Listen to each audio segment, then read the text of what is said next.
దేవుడైన యెహోవా నేల మంటితో నరుని నిర్మించి, దేవుడైన యెహోవా నేల మంటితో నరుని నిర్మించి అంటున్నాడు. నేల మంటితో ఈ మానవ నిర్మాణాన్ని నేను చేశాను అని చెబుతున్నాడు. అంటే మన శరీరం మట్టితో తయారైందా? ఎస్, మట్టితో తయారైంది. మట్టితో తయారైన ఈ శరీరము ఎంత విలువైనదంటే అసలు మనిషి ఇంతవరకు తాను నేర్చుకున్నటువంటి జ్ఞానంతో ఈ శరీర పనితీరును సరిగా అర్థం చేసుకోలేకపోయాడు. శరీరపు పనితీరును, ఇది నడిచే విధానము, దీని లోపలి అవయవాలు బయటి అవయవాలు పనిచేసే తీరు, ఇంతవరకు కూడా మనిషికి సరైన అవగాహన కలుగలేదు దీనిపై. అంత సంక్లిష్టమైనది ఈ మానవ దేహము, మట్టితో తయారు చేయబడినటువంటి ఈ శరీరము. ఈ దేహం అంతా కూడా విచిత్రమైనటువంటి పని విధానాన్ని కలిగి ఉంది. ఈ శరీరం పనిచేసే విధానాన్ని, లేక ఈ శరీర నిర్మాణాన్ని అధ్యయనం చేసే విధానాన్ని పరిశీలించే శాస్త్రాన్ని శరీర నిర్మాణ శాస్త్రము అని అంటూ ఉంటారు. అంటే ఈ శరీర నిర్మాణం గురించి ఒక శాస్త్రమే ఉంది. దీని పనితీరు తెలుసుకోవడానికి ఒక శాస్త్రాన్నే రాసుకున్నాడు మనిషి ఈ రోజున. అంత విలువైనదా ఈ శరీరం అంటే? ఎస్, విలువైనది. మన మానవ దేహంలో చాలా అంగాలు అనేవి ఉంటాయి, వీటిని ఆర్గాన్స్ అంటారు.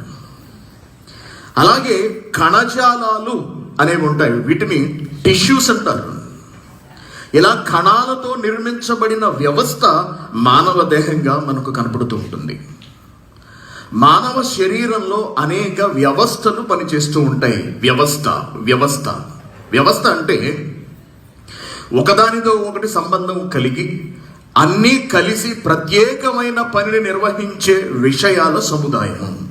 బాగా గమనించండి, ఒకదానితో ఒకటి సంబంధాన్ని కలిగి అన్నీ కలిసి ప్రత్యేకమైన పనిని నిర్వహించే విషయాల సముదాయము పోలీసు వ్యవస్థ అంటారు. పోలీసు వ్యవస్థ అనగానే అందులో క్రిమినల్ ఇన్వెస్టిగేషన్ ఉంటుంది, సివిల్ పోలీసింగ్ ఉంటుంది, స్పెషల్ ప్రొటెక్షన్ ఫోర్సులు ఉంటాయి, అలాగే లా అండ్ ఆర్డర్ ఉంటుంది, ఇంకా చాలా రకాలైనటువంటి డిపార్ట్మెంట్స్ మనకు పోలీసు శాఖలోనే కనపడుతూ ఉంటుంది. ఇదంతా పోలీసు వ్యవస్థ అంటూ ఉంటారు. ప్రజలకు రక్షణ కల్పించడం, హత్యలు జరిగినప్పుడు నేర పరిశోధన చేయటం, అలాగే క్లిష్టమైనటువంటి కేసులను శోధించడానికి కొన్ని ప్రత్యేకమైన పద్ధతులు అవలంబించడం, క్లూస్ టీమ్ అంటూ ఉంటారు. క్లూస్ టీమ్ సపరేట్గా ఉంటుంది. లేకపోతే రక్తానికి సంబంధించినటువంటి పరిశోధన చేసే విభాగం పోలీసు వ్యవస్థలోనే ప్రత్యేకంగా ఉంటుంది. ఇలా రకరకాల విభాగాలన్నీ కలిసి ఒకే విషయం మీద పనిచేస్తూ ఉంటాయి. అదేంటంటే పౌరులకు రక్షణ కల్పించడము, నేర పరిశోధనను జరిగించటము. దీనినే వ్యవస్థ అంటూ ఉంటారు. అలాగే మానవ దేహంలో కూడా ఎన్నో వ్యవస్థలు పనిచేస్తూ ఉన్నాయి. జీర్ణ వ్యవస్థ మన నాలుగు దగ్గర నుండి మొదలయ్యి విసర్జకావయం వరకు కూడా, అనగా మనం తిన్నది లోపలికి వెళ్ళటం, అది అరగడం, ప్రేగుల్లోకి వెళ్ళటం, వ్యర్థ పదార్థము మనం విసర్జించటం, అది మొదటి నుంచి పూర్తి వరకు ఉన్నటువంటి దాన్ని అంతటిని కలిపి విసర్జక వ్యవస్థ అంటూ ఉంటారు, జీర్ణ వ్యవస్థ అంటూ ఉంటారు. అలాగే మూత్ర వ్యవస్థ, రక్త ప్రసరణ వ్యవస్థ, నాడీ వ్యవస్థ, శ్వాస వ్యవస్థ, జననేంద్రియ వ్యవస్థ, అస్థిపంజర వ్యవస్థ, శోషరస వ్యవస్థ, ఇలా ఎన్నో వ్యవస్థలు మన శరీరంలో పని చేస్తున్నాయి. ఒక చిన్న వీడియో చూద్దాం మనం, ఒక 2 నిమిషాలు.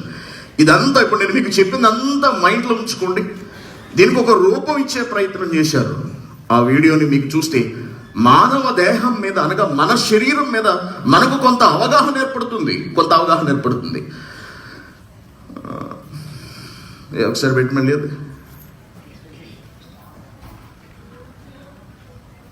ప్లే చేయి.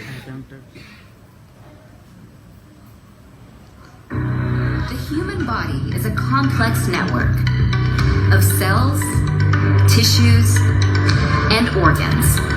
చెప్పాను కదండి మీకు నేను, మానవ శరీరము అనేది ఒక కాంప్లెక్స్ అంటాడు. అనగా సంక్లిష్టమైనటువంటి నిర్మాణము. ఇవి టిష్యూలతోనూ అంగాలు అనగా అవయవాలతోనూ, మరొకటి చెప్పింది, ఏం చెప్పింది? ఆర్గాన్స్, కణజాలాలతోనూ నిండి ఉంటుంది అంటున్నాడు. Make life possible. 10 major systems are responsible for the body's మన functions. శరీరంలో ఉన్నటువంటి ప్రతి అత్యంత ప్రధానమైనటువంటి సిస్టమ్స్ అనగా వ్యవస్థలు. Skeletal, అస్థిపంజరం, muscular, కండరాలు, cardiovascular, nerve, గుండె రక్త ప్రసరణకు సంబంధించిన, గుండెకి సంబంధించిన కార్డియోవాస్కులర్, నర్వస్ అంటే నరాలు, endocrine, lymphatic, respiratory, digestive, urinary, reproductive. The skeletal, muscular, cardiovascular, and nervous systems in particular create an infrastructure. చూడండి ఒకసారి, వ్యవస్థల గురించి చెప్పుకుంటూ వెళుతున్నాడు. అస్థిపంజర వ్యవస్థ శరీరాన్ని అంతటినీ కూడా నిలబడి ఉండటానికి ఉపయోగపడేది. మన లోపల మన మానవ దేహం నుంచి 206 లేదా 201 ఎముకలు అనుకుంటా ఉంటాయి. ఇవి మనం నిటారుగా నిలబడడానికి దోహదపడతాయి. ఇప్పుడు నేను నిల్చున్నాను అంటే ఈ ఎముకలన్నీ సక్రమంగా ఉంటే తప్ప నేను నిలబడలేను. మీరు కూర్చున్నారు అంటే లోపల ఎముకలు సక్రమంగా ఉంటే తప్ప మీరు కూర్చోలేరు. అలాగే ఈ ఎముకల పైన కండర వ్యవస్థ, కండరాలు, మాంసం అంటుంటాం మనం, కండ అంటాం చూసారా, కండరాలు ఉండాలి. కండరాలు లేకుండా ఎముకలు ఉంటే మళ్ళీ గుచ్చుకుపోతాయి, అవన్నీ నాళాలన్నీ నలిగిపోతాయి ఎక్కడికక్కడ. కాబట్టి కండర వ్యవస్థ ఉండాలి. మళ్ళీ పైన కండర నిర్మాణం జరిగింది. ఇదంతా ఎందుకు చెబుతుందంటే, దేవుడైన యెహోవా నేల మంటితో నరుని నిర్మించి అనగానే మనకు చాలా తేలిగ్గా ఉంటుంది. కానీ దాని నిర్మాణాన్ని, దేవుడు తయారు చేసిన విధానాన్ని పరిశీలించి దాని లోపలికి వెళితే ఒక ప్రపంచం ఉండదు.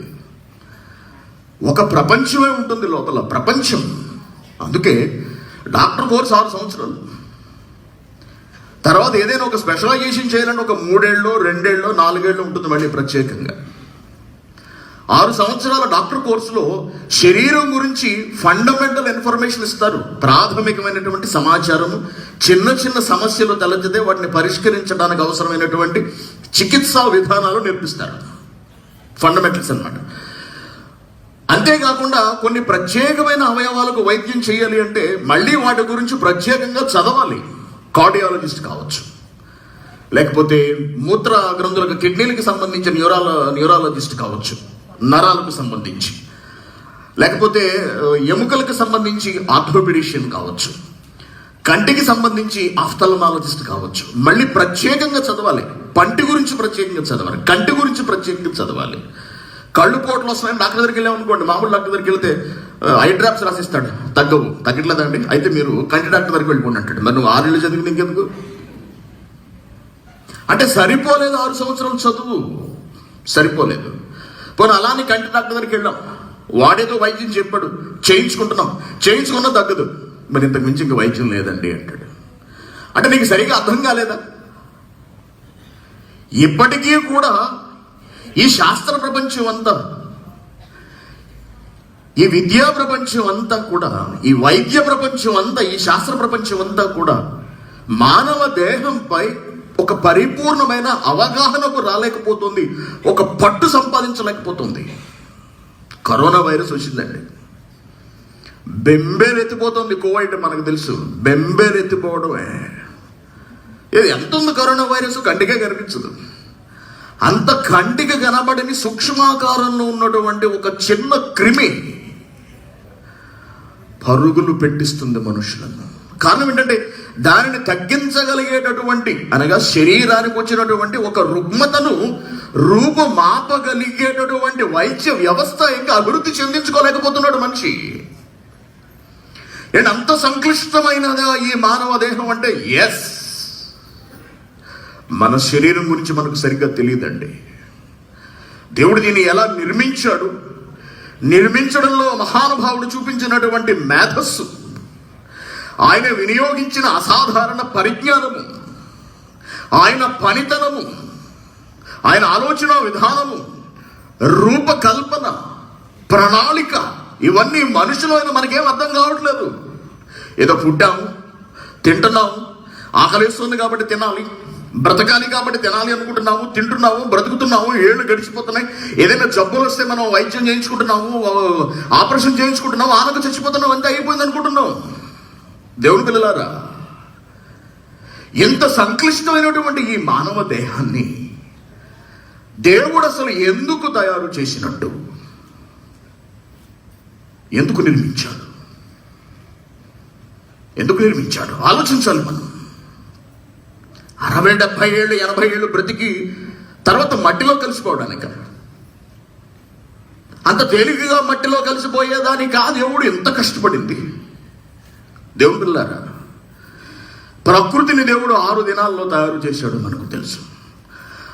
అందులో నక్షత్రాలు ఉన్నాయి, ఆకాశం ఉంది, సూర్యచంద్రులు ఉన్నారు, గడ్డి విత్తనములిచ్చి చెట్లు ఉన్నాయి, ఆకాశంలో పక్షులు ఉన్నాయి, సముద్రంలో చేపలు ఉన్నాయి, భూమి మీద ఎన్నో జంతువులు, పురుగులు, పశువులు, ఎన్నిటినో కోటాను కోట్ల జీవరాశులను దేవుడు చేసి భూమి మీద ఉంచాడు. ఎందుకు ఉంచాడు అంటే కేవలం మనిషికి ఉపయోగపడతాయన్న ఒకే ఒక్క ఆలోచనతో. ఈ మనిషి ఎంతకాలం బ్రతుకుతున్నాడు? 60-70 ఏళ్ళు. దేనితో బ్రతుకుతున్నాడు? ఈ శరీరంతో బ్రతుకుతున్నాడు. వాటన్నిటినీ ఉపయోగించుకుంటున్న ఈ మానవ దేహం 60-70 ఏళ్ల వరకే చేయబడిందా? ఇంతేనా దీని పరిస్థితి? దీని కొరకా దేవుడు ఎంత కష్టపడ్డాడు. ఈ ప్రకృతి తిరుగుతున్నది, నక్షత్రాలు మెరుస్తున్నవి, సూర్యుడు మండుతున్నది, కేవలం ఈ 60-70 ఏళ్ల ఈ శరీరాన్ని బ్రతికించడం కొరకేనా? అంత చిన్నదా ఈ మానవ దేహము? ఒక జంతువు మనిషి శరీరం కన్నా ఎక్కువ కాలం బ్రతుకుతోంది. ఒక నక్షత్రం, సూర్యుడు మన ఆయుష్కాలం కన్నా ఎక్కువ ఆయుష్కాలాన్ని కొన్ని 100 కోట్ల సంవత్సరాల నుంచి మండుతున్నాడు. సూర్యుని పాటి విలువ చెయ్యదా మన దేహం? ఏమండి, కొన్ని జీవులు మనకన్నా ఎక్కువ కాలం బ్రతుకుతున్నాయి. కొన్ని చెట్లు మానవ శరీర ఆయుష్కాలం కన్నా ఎక్కువ సంవత్సరాలు జీవిస్తున్నాయి. ఆఫ్టర్ ఆల్ ఒక చెట్టు విలువ చెయ్యదా ఈ శరీరం? ఇంతేనా దీని బ్రతుకు? 60-70 ఏళ్ళేనా? దీని కొరక ఇన్ని వ్యవస్థలను దేవుడు నిర్మించాలి. Structure that facilitates the other systems. The adult skeletal system is a framework of over 200 bones. 200 ఎముకలు hold the body together, give it shape, and protect its organs and tissues. ఒక రూపాన్ని ఇస్తుంది.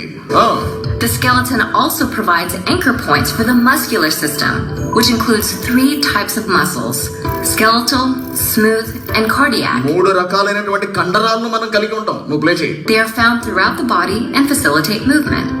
Nestled within these muscles is the cardiovascular system, a pipeline that includes the heart, blood vessels, and the blood itself. Cardiovascular system అంటే గుండె నుండి సరఫరా అయ్యేటటువంటి నాళాలు ఇవన్నీ, అనగా రక్తాన్ని తీసుకువెళ్ళేవి, రక్తాన్ని గుండెకి తీసుకువెళ్ళేవి, గుండె నుండి మిగిలిన శరీర భాగాలన్నిటికి తీసుకువెళ్ళేటటువంటి ఒక ప్రత్యేక వ్యవస్థ మళ్ళీ గుండెతో అనుసంధానించబడి ఉంది. గమనించండి. The circulatory system delivers oxygen, white blood cells, hormones, and nutrients throughout the body. Lastly, the nervous system is a communication network. Nervous system అనగా నాడీ వ్యవస్థ. శరీరం అంతా నాడులతో నిండి ఉంటుంది. ఉదాహరణకు మనకి కాళ్ళలో ఏదైనా ముళ్ళు గుచ్చుకుంది అనుకోండి, సెకండ్లో 100వ వంతు సమయంలో ఆ బాధ మనకు తెలిసిపోతుంది. వెంటనే తెలిసిపోతుంది. కారణం ఏంటో తెలుసా? నర్వస్ సిస్టమ్, నాడీ వ్యవస్థ పనిచేస్తుంది మన శరీరంలో. అరికాళ్ళకి ముళ్ళు గుచ్చుకుంటే క్షణంలో 100వ వంతు సమయంలో మెదడుకి వెళ్ళిపోతుంది ఆ సమాచారం అంతా కూడా. అది ఎలా జరుగుతుందంటే నాడీ వ్యవస్థ. ఏంటి, ఎన్ని వ్యవస్థలు ఉన్నాయా మన శరీరంలో? పోలీస్ వ్యవస్థే మనకు తెలుసు, సినిమా వ్యవస్థ మనకు తెలుసు, సీరియళ్ల వ్యవస్థ మనకు తెలుసు. That the body uses to transmit information and coordinate bodily functions. It's comprised of the brain, the hub of sensory and intellectual activity, the spinal cord, and the many cranial and spinal nerves that emanate from them.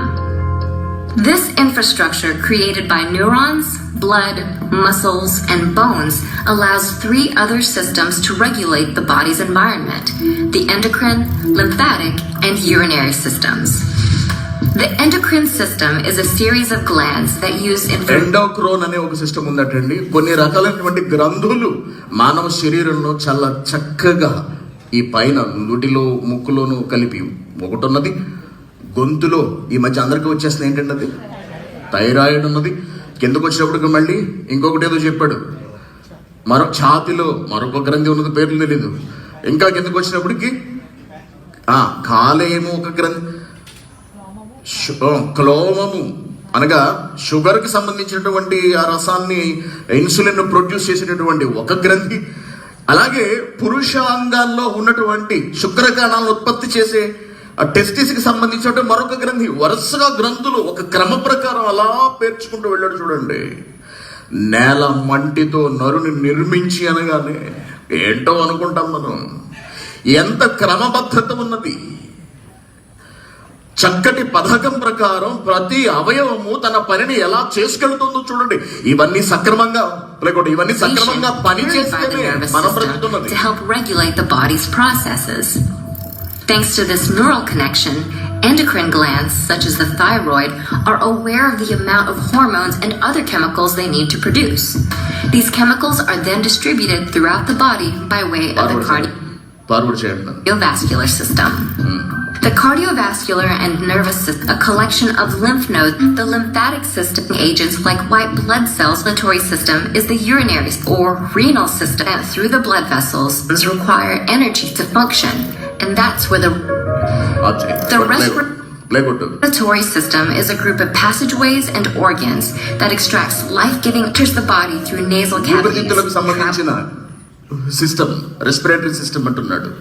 అనగా ముక్కు దగ్గర నుండి ప్రారంభమై మనం ఊపిరి తీసుకుని అది గొంతు ఈ గొట్టం ద్వారా ఊపిరితిత్తుల్లోనికి వెళితే దానిలో ఉన్నటువంటి శ్వాస వ్యవస్థ దానిలో ఉన్నటువంటి ఆక్సిజన్, గాలిలో ఉన్నటువంటి ఆక్సిజన్ ను ఈ ఊపిరితిత్తులు ఒడిసి పట్టుకుని శరీరంలోకి పంపిస్తాయి.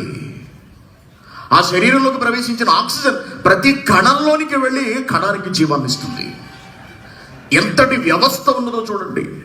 Pulls down the throat and is then transported to the lungs.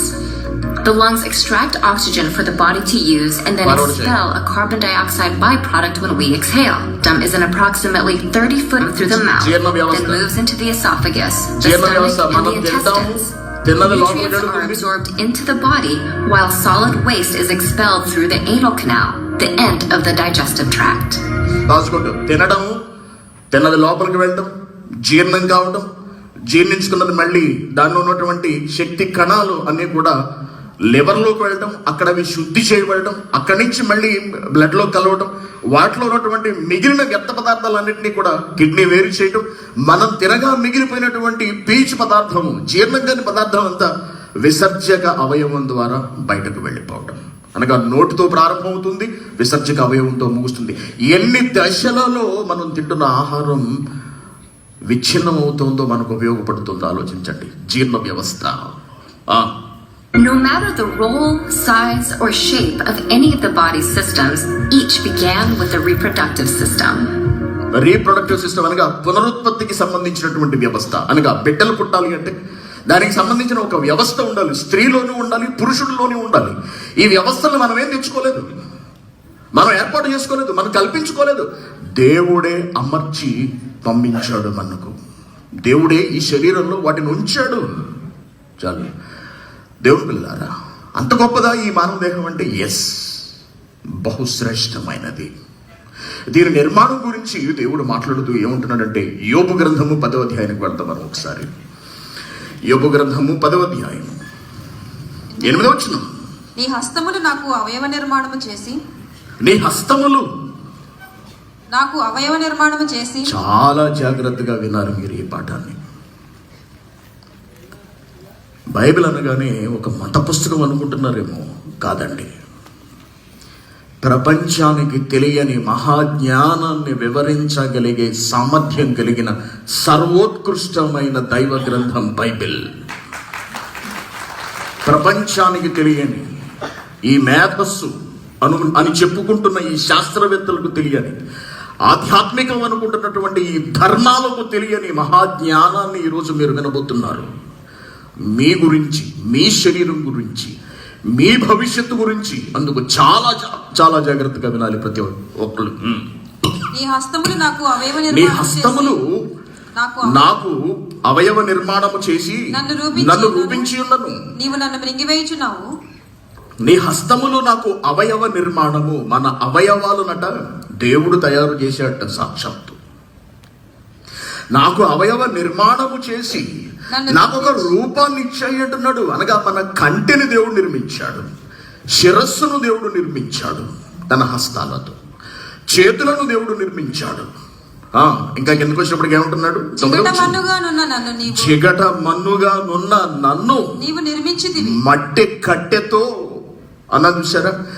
మట్టి కట్టెతో, మట్టితో తయారైన ఈ మానవ దేహంతో నీ భవిష్యత్తు ఎటు, నీ ప్రయాణం ఎటు? ఏమన్నారు?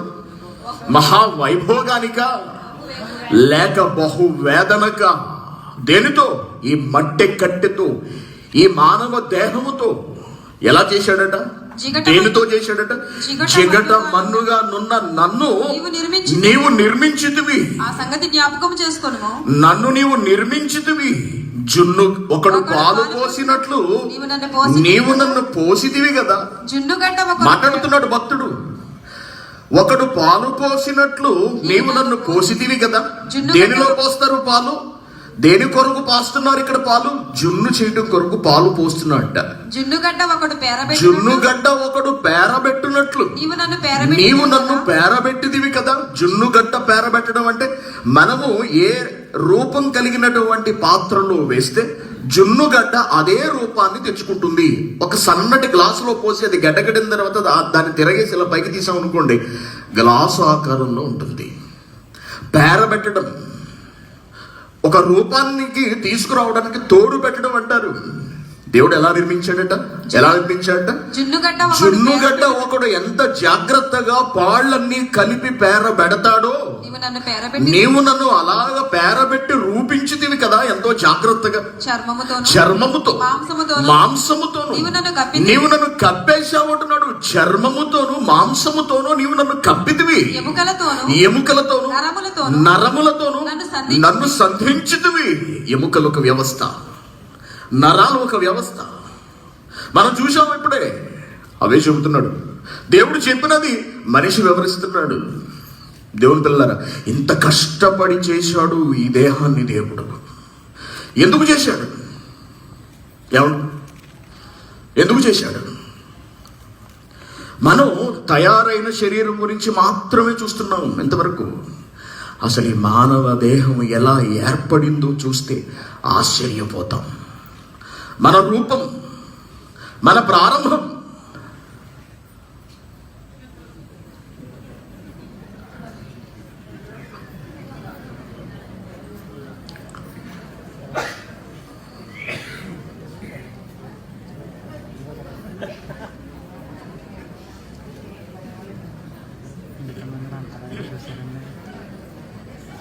ఏం చెప్పమంటారు మీకు? ఏం చెబితే మీరు శ్రద్ధగా వింటారు? మీ శరీరం గురించి మీకు చెప్తున్నానండి, మీ భవిష్యత్తు గురించి మీకు చెప్తున్నాను. దేవుడు చెప్పమన్నది ఒక్క గంట సేపు నిద్రపోకుండా వినండి. ఇంటికి వెళ్ళి పడుకుందరు కానీ మీకు నిద్ర వస్తే ఓకేనా? మనం బ్రతికుండగా నిజాలు తెలుసుకోకపోతే మరణించిన తర్వాత ఏది తెలుసుకునే అవకాశం ఉండదు. జ్ఞాపకం ఉంచుకోండి. మనం ఈరోజు బ్రతికున్నాము అంటే ఆయనను గురించి తెలుసుకుని బ్రతుకుతాము అని దేవుడిచ్చిన అవకాశంగా మనం దాన్ని గుర్తించాలి. అర్థమైందా? ఈరోజు నేనేం తిన్నాను, ఏం సుఖపడ్డాను, ఎక్కడికి తిరిగాను, ఏమి చేశాను అన్నది కాదు. నువ్వేమి నేర్చుకున్నావు, ఎలా బ్రతికావు. ఒకవేళ నేర్చుకోకపోతే ఇవాళ నేర్చుకో, బ్రతకకపోతే ఇక నుండైనా బ్రతుకు అని మనలను మేల్కొలిపాడు దేవుడు. ఉదయమే తెల్లవారింది మన బ్రతుకులో. చాలా మంది బ్రతుకుల్లో తెల్లవారలేదు, రాత్రుళ్ళే పోయారు. శ్వాస వ్యవస్థ ఆగిపోయింది, గుండె వ్యవస్థ ఆగిపోయింది లోపల. చాలా మంది బ్రతుకులో. కానీ మన బ్రతుకులో, మన దేహంలో ఇంకా గుండె కొట్టుకుంటుంది. ఎందుకు?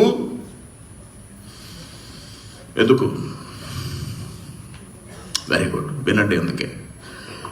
ఎందుకు చేశాడు దేవుడు ఈ శరీరాన్ని? అసలు ఎక్కడి నుంచి చేసుకు వెళ్ళాడో ఆలోచిస్తే మనం చూస్తే ఆశ్చర్యపోతాం. దేవుని పిల్లరా, మన ప్రారంభం మన నేత్రాలకు కనబడని అత్యంత సూక్ష్మ ఆకారం. మన ప్రారంభం, మన ఉనికి పురుషునిలో నుండి, అనగా తండ్రిలో నుండి, మన నాన్నలో నుండి ప్రారంభమైంది. మన ఉనికి అక్కడుంది. అక్కడి నుండి మనం చేసినటువంటి ప్రయాణం బహుసూక్ష్మం, కంటితో మనం చూడలేము. పెద్ద పెద్ద బైనాక్యులర్లు, భూతద్దాలు పెట్టి చూస్తే తప్ప మన రూపం ఎలా ఉన్నది అన్నది మనకు అర్థం కాదు. అవదా? కొట్టవే, ప్లే కొట్టు, చూడండి ఒకసారి. The journey of life starts with a fascinating race. కొంచెం సౌండ్ తగ్గించండి, నేను మాట్లాడేటప్పుడు వినపట్లేదు. మన ప్రయాణ ప్రారంభం ఎలా ఉంటుంది అంటే అతి సూక్ష్మ ఆకారం. ఎక్కడి నుండి అంటే పురుషుని నుండి.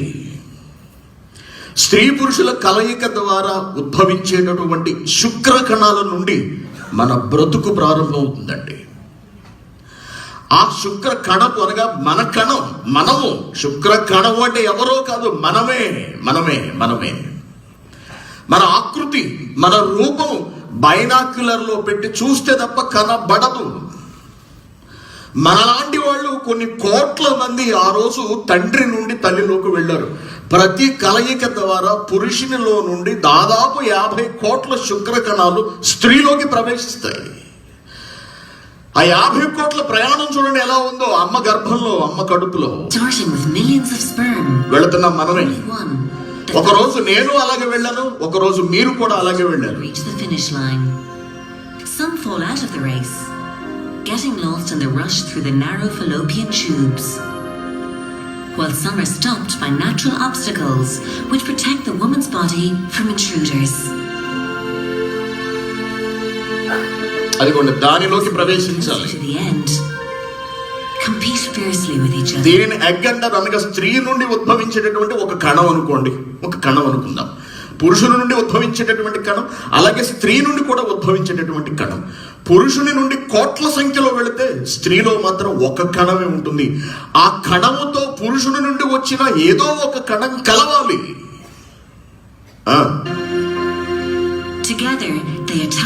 ఎన్నో పోటీ పడుతున్నాయి లోపలికి వెళ్ళడానికి. ఎన్నో పోటీ పడుతున్నాయి చూడండి. Only one will make it through, but the others simplify this mission by slowly dissolving the membrane of the egg. ఒకటి ప్రవేశించింది లోపలికి. Finally, ఒక శుక్రకణం ప్రవేశించి తనలో ఉన్నటువంటి జీవ పదార్థాన్ని అంతటినీ కూడా స్త్రీ కణంలోకి విడిచిపెట్టిందండి. విడిచిపెట్టింది చూడండి. The winning sperm enters the egg and conception occurs. Half the man's and half the woman's chromosomes combine. ఇలా పురుషుని కణంలో క్రోమోసోమ్స్ అనేవి జతలుగా ఉంటాయి. అలాగే స్త్రీలో కూడా క్రోమోసోమ్స్ అనేవి జతలుగా ఉంటాయి. ఈ రెండు జతలు ఏకమయ్యి గర్భధారణ అనే దానికి దారితీస్తాయి. అది చెప్తున్నాడు చూడండి. A unique DNA code which is needed to create new life. These combined chromosomes form the first cell of the new baby. This is now called the zygote. ఈ క్రోమోసోములన్నీ కలిపి ఒక కణముగా ఏర్పడతాయి. ఒక కణము అంటే 2 కణాలు ఉన్నాయి. ఈ 2 కణాలు కలిసి ఒకటిగా మారిపోతాయి. ఆ ఒకటిగా మారినది ప్రయాణిస్తూ ఉంటుంది. అలా ప్రయాణిస్తున్న క్రమంలో ఒక కణం 2 భాగాలు అవుతుంది. చూడండి, 2 భాగాలు అయింది. ఆ 2 మళ్ళీ 2 అవుతాయి. అనగా ప్రతి కణం నుండి మరొక కణం విడిపోతూ కొత్త కణం ఏర్పడుతూ ఉంటుంది. అది మన పరిస్థితి అండి. అలా కణాలు తల్లి గర్భంలో విభజితమవుతూ, కణ విభజన జరుగుతూ క్రమక్రమంగా కోట్ల కొలదిగా అలా పెరుగుతూ ఉంటే అమ్మ కడుపు నెమ్మదిగా గర్భం అలా ముందుకొస్తూ ఉంటుంది.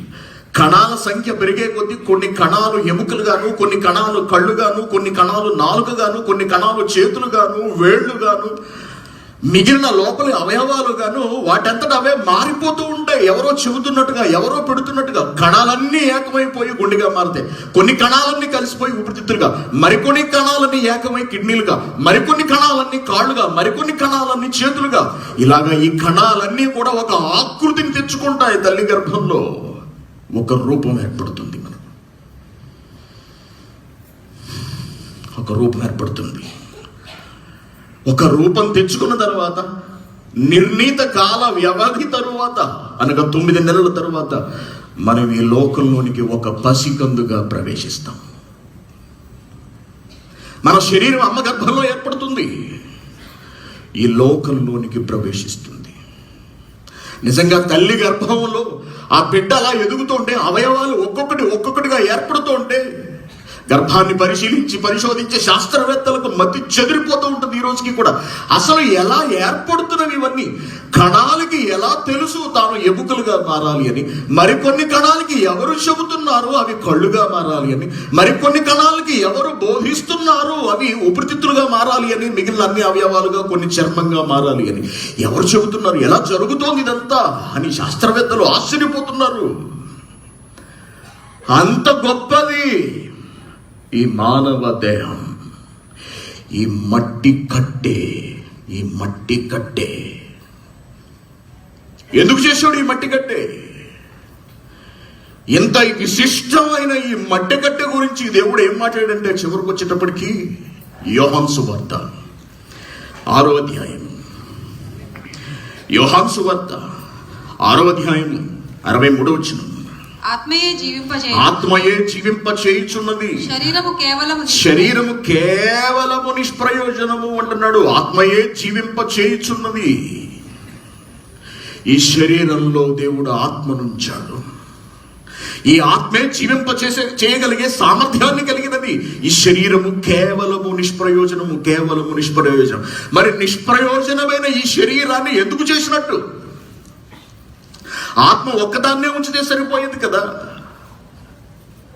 ఇంత కష్టపడి శరీరాన్ని తయారు చేసి, మతి చెదిరిపోయే విధంగా అవయవాలను నిర్మించి, అంతు చిక్కని విధంగా దీన్ని పనితనం గురించి చెబుతూ పని జరిగిస్తూ దీని చేత ప్రపంచాన్నందరినీ సంభ్రమాశ్చర్యాలతో దేవుడు ముంచెత్తుతున్నాడే.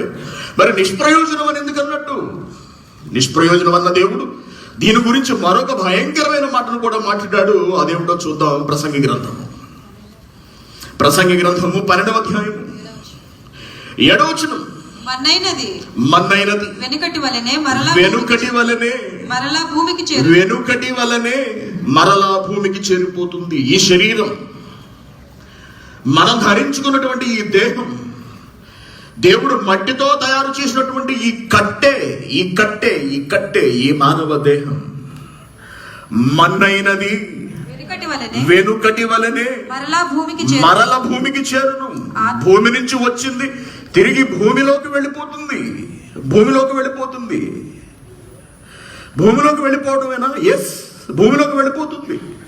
ఆ దేహాన్ని జీవింప చేస్తున్న ఆత్మ మాత్రం దానిని దయచేసిన దేవుని యొద్దకు మరలిపోతుంది. అంటే మనం తాగి పడేసే టీ కప్పు లాంటిదా ఈ శరీరం? టీ కప్పు తయారు చేయడానికి ఏమి అంత కష్టపడాల్సిన అవసరం లేదే. కానీ దేవుడు ఈ శరీరాన్ని నిర్మించడానికి ఉపయోగించిన మేధస్సు అసాధారణము, అద్భుతము, అనిర్వచనీయము, వర్ణింపనశక్యము. దేవుడు ఉపయోగించిన మేధస్సు, ఆయన కనబరిచిన విజ్ఞానం. ఎందుకింతకి? మట్టిలోకి వెళ్ళి కుళ్ళిపోవడానికేనా? కొంతమంది చాలా అందంగా ఉంటారండి. మంచి వయసులో ఉన్న వాళ్ళు అందగత్తులు ఉంటారు, అందగాళ్ళు ఉంటారు. వాళ్ళు ఏమనుకుంటారండి? ఎప్పటికీ ఇలాగే ఉండాలి అనుకుంటారు. వాళ్ళే కాదు, మనం కూడా ఏమనుకుంటాం? జుట్టుకు రంగు ఎందుకు? ముసలి వెంట్రుకలు కనపడకూడదు, తెల్ల వెంట్రుకలు. ఇప్పుడు నవ యవ్వనుల్లా మనం కనపడుతూ ఉండాలి. ఏమంటే అయితే వయసు పెరిగే కొద్దీ చర్మం ఒడిలిపోతూ ఉంటుంది. ఎందుకు ఒడిలిపోతుందో తెలుసా? కణాలు విచ్ఛిత్తి ఆగిపోతుంది, కణాల విచ్ఛిత్తి ఆగిపోతుంది. కణ విభజన ఆగిపోయేటప్పటికి మనిషి ముసలోడు అయిపోతాడు, చచ్చిపోతాడు, మట్టిలోకి వెళ్ళిపోతాడు. దేవుని జ్ఞానం ఇలా మట్టిపాలు కావాల్సిందేనా? ఇంతేనా మన బ్రతుకు? ఇంతే మానవ జీవితం.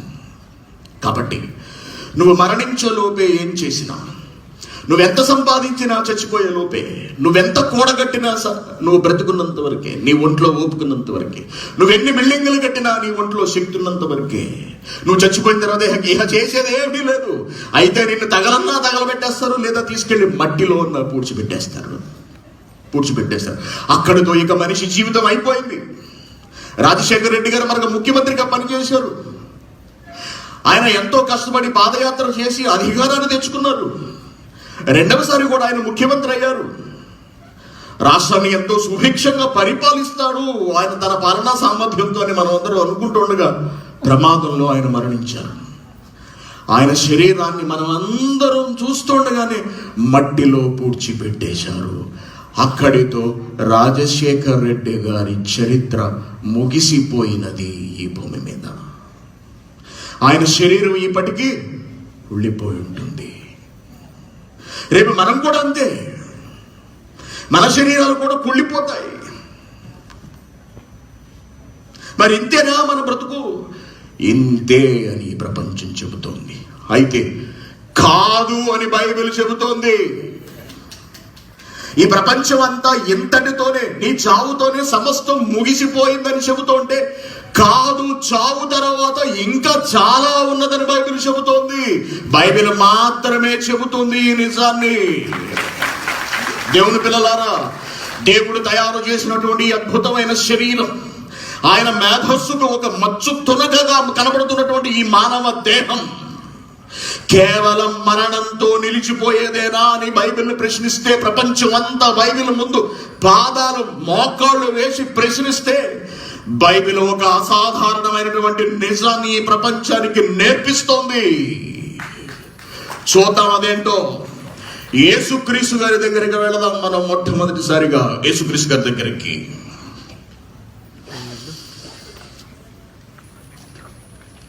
మత్తయి సువార్త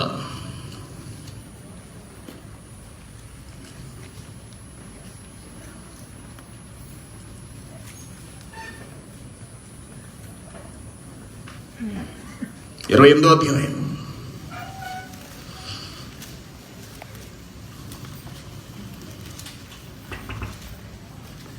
మత్తయి సువార్త 28వ అధ్యాయం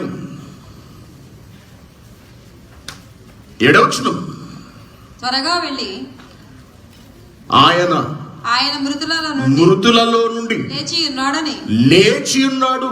ఆయన శిష్యులకు తెలియజేయుడి. ఆయన మృతులలో నుండి లేచి ఉన్నాడు. బాగా గమనించండి, మృతులలో నుండి లేచి ఉన్నాడు. మృతమయ్యేది ఏమిటి?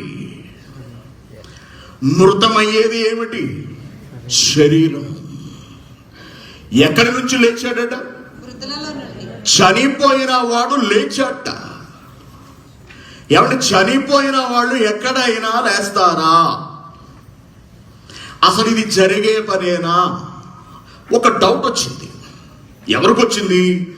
కొరింథీయుల్లో ఉన్న వాళ్ళకు ఒక డౌట్ వచ్చింది. కొరింథీయులకు రాసిన పత్రిక వెళదాం మళ్ళీ మనం. కొరింథీయులకు రాసిన మొదటి పత్రిక 15వ అధ్యాయము. కొరింథీయులకు రాసిన మొదటి పత్రిక 15వ అధ్యాయం 35వ వచనం. అయితే మృతులు ఎలాగూ లేస్తారు? వారెట్టి శరీరంతో వత్తురు. మృతులు లేస్తారు అని మీరు చెబుతున్నారు కదా. మృతులు బ్రతికించబడతారు అనే సంగతి బైబిల్ చెబుతోంది అంటున్నారు కదా. అయితే ప్రశ్న ఏంటంటే, మృతులు ఎలా లేస్తారు అని దానికి కొనసాగింపుగా ఏమంటాడంటే, వారెట్టి శరీరముతో వత్తురు అన్నాడు. ఏ శరీరంతో రావడం ఏమిటి? అనుమానం వచ్చింది. వినాలి శ్రద్ధగా. అక్కడ ఏం జరుగుతుంది? డోర్ క్లోజ్ చేసేయండి సార్, దయచేసి లోపల బయట తిరగకండి. తిరుగుతుంటే మనవాళ్ళు ఇది చూడరు, ఇంకా దిక్కులు చూస్తుంటారు. ఈ లైట్ మీద నాకు అవతల ఏం జరుగుతుందో కనిపించట్లేదు. దయచేసి లోపలికి బయటకి ఎవరు తిరగకండి. మృతులు ఎలాగూ లేతురు. ఒకవేళ లేస్తే శరీరం ఏది? ఇదే ప్రశ్న. శరీరం ఏమైపోయింది? మనందరికీ తెలుసు, మన మరణంతో మన శరీరం మట్టిలోకి వెళ్ళిపోతుంది. అలాగే హైందవ సహోదరులు అయితే కనుక దానిని దహనం చేస్తారు. దహనం కళ్ళ ముందే శరీరం అంతా కాలి బూడిదైపోతుంది, బూడిద మిగులుతుంది. అలాగే మిగిలిన ప్రపంచం అంతా కూడా దహనం చేయకుండా సమాధి చేస్తారు. సమాధి చేస్తారు. దేవుని పిల్లలారా, మరి సమాధి చేయబడిన శరీరం తిరిగి ఎలా బ్రతుకుతుంది? అసలు సమాధిలోకి వెళ్ళింది కుళ్ళిపోతుంది కదా, మట్టిలో మట్టిగా, నీటిలో నీరుగా కలిసిపోతుంది కదా, కొంతకాలానికి అసలు ఎముకలే కనిపించవు కదా. ఆ స్థితిలోకి వెళ్ళిపోయిన వాడు అసలు ఎలా బ్రతుకుతాడు? ప్రశ్న వచ్చింది. దేవుని పిల్లలారా, ఇప్పుడు మనం ఏం సమాధానం చెప్పాలి ఈ ప్రపంచానికి? ఎందుకు నమ్మమంటావు నీ క్రీస్తుని ప్రశ్నించాడు ఒకడు. నువ్వు చచ్చిపోయినా నిన్ను బ్రతికిస్తాడు ఒక రోజున యేసుక్రీస్తు అని మనం చెబుతాం. అదేవిడి చనిపోయిన వాళ్ళు ఎలా బ్రతుకుతారో అనే ప్రశ్న వస్తే తప్పనిసరిగా మనం సమాజానికి చెప్పగలగాలి. ఎందుకు నీ ప్రభువుని నమ్మాలి, ఎందుకు నీ బైబిల్ నమ్మాలి అని అడిగితే మరణం తర్వాత అసలు జీవితం మొదలవుతుందని మనం చెప్తాం. దేనితో మొదలవుతుందని అడుగుతాడు. ఈ దేహంతోనే మొదలవుతుందని అడుగుతాం. దేహంతో మొదలవడం ఏమిటి అంటాడు. నీ దేహం తిరిగి లేస్తుంది, అదే పునరుద్ధానం అంటే అని అంటాం. పునరుద్ధానం అంటే ఏమిటంటాడు?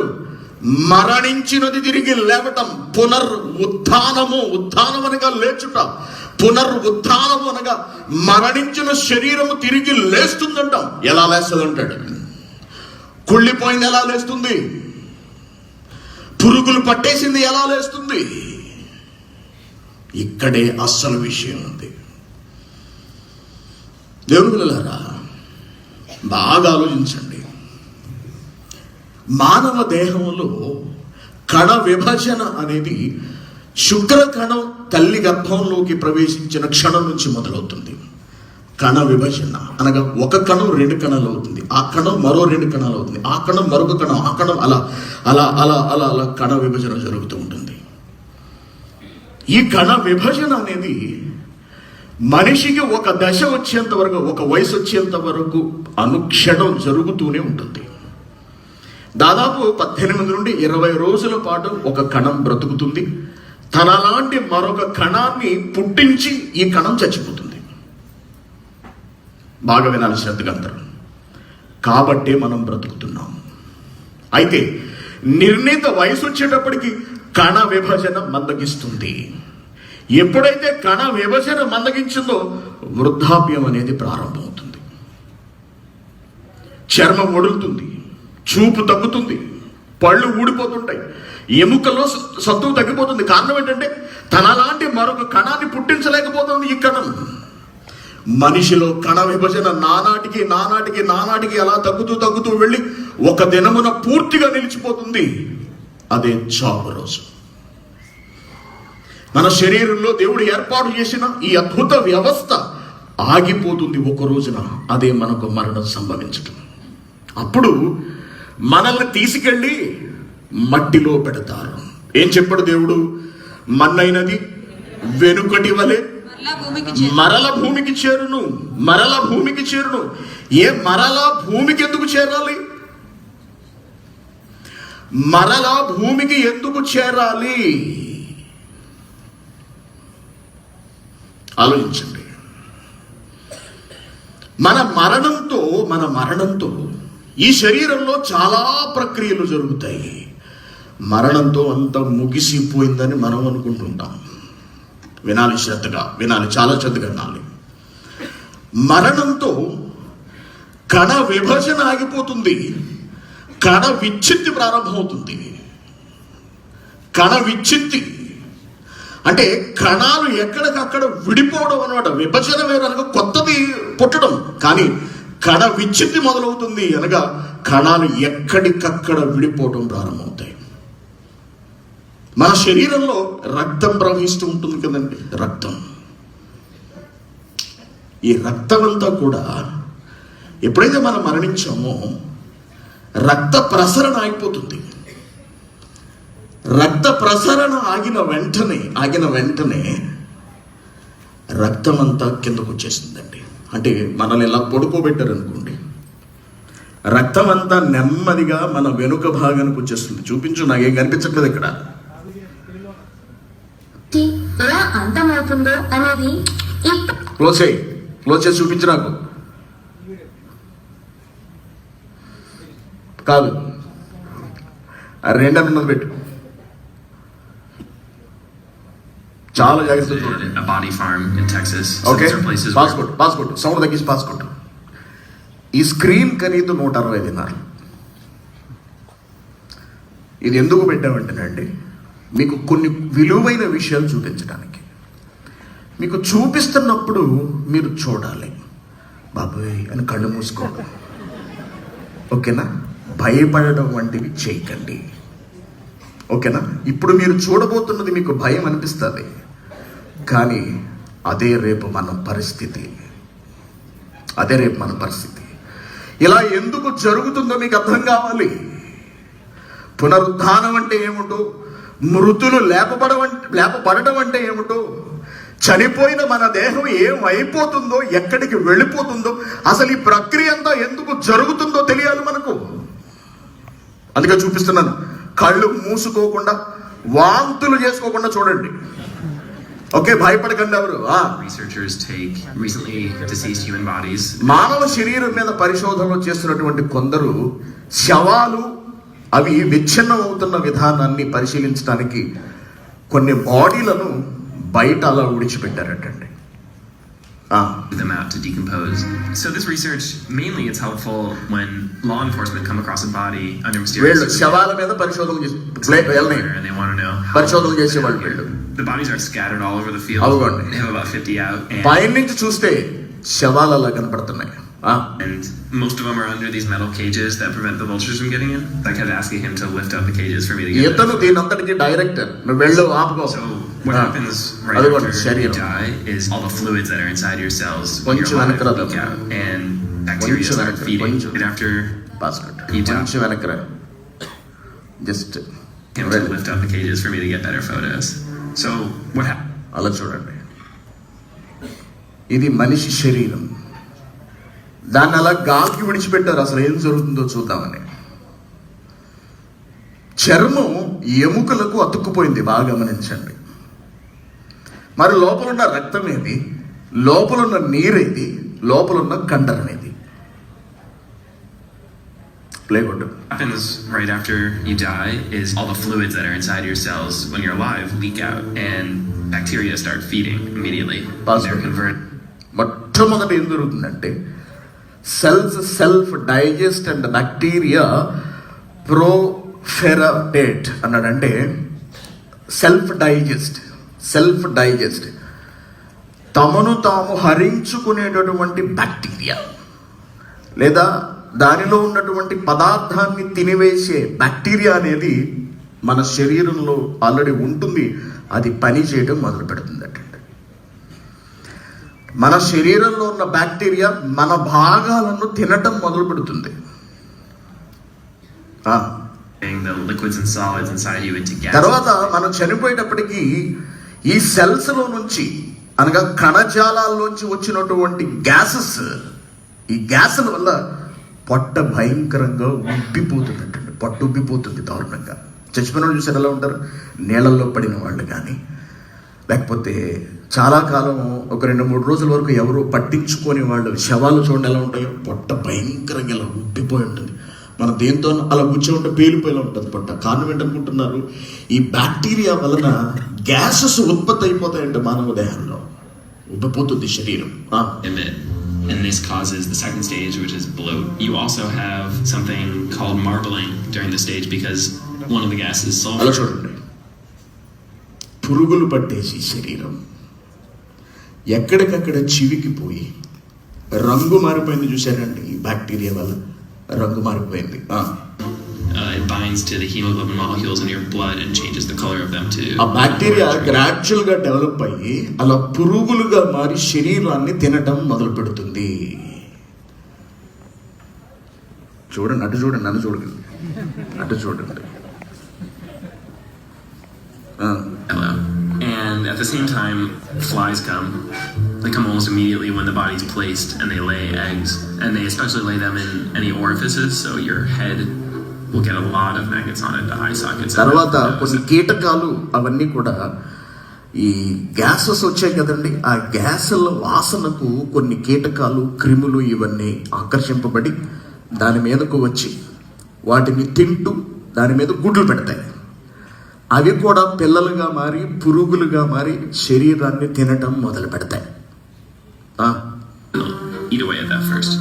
They're absolutely just crawling over the body, like getting శరీరం అంతా ఇలా the most intense thing. పురుగులుగా మారిపోతుందండి. Then after a పురుగులు few days మొత్తం of that, రొయ్యలా the body ఉన్నాయి. moves to the third stage, which is called purge. శరీరం అంతా పురుగులు Ultimately, పురుగులైపోయింది. bloating is relieved as చూడండి, తర్వాత fluids leak. స్కిన్ రప్చర్స్, చర్మం పగిలి దానిలోంచి రక్తము, దానిలోంచి నీరు అన్ని బయటకు వచ్చేస్తాయట, మొత్తం బయటకు వచ్చేస్తాయి. Yeah, you see this dark. చూడ ఎలా అయిపోతా. వాటర్ వస్తుంది చూసారు, అక్కడ పక్కన నీరు వచ్చింది, తడిగా ఉంది చూసారు, అదంతా శరీరం నుంచి బయటకు వచ్చింది ఇదంతా. Is that fluid? It's really nutrient rich, but it's so rich in nitrogen that it kills off the plant. కొంతకాలానికి ఈ బ్యాక్టీరియా అంతా కూడా ఆ కండరాలను, మాంసాన్ని, చర్మాన్ని అంతటిని కూడా తినేస్తుంది.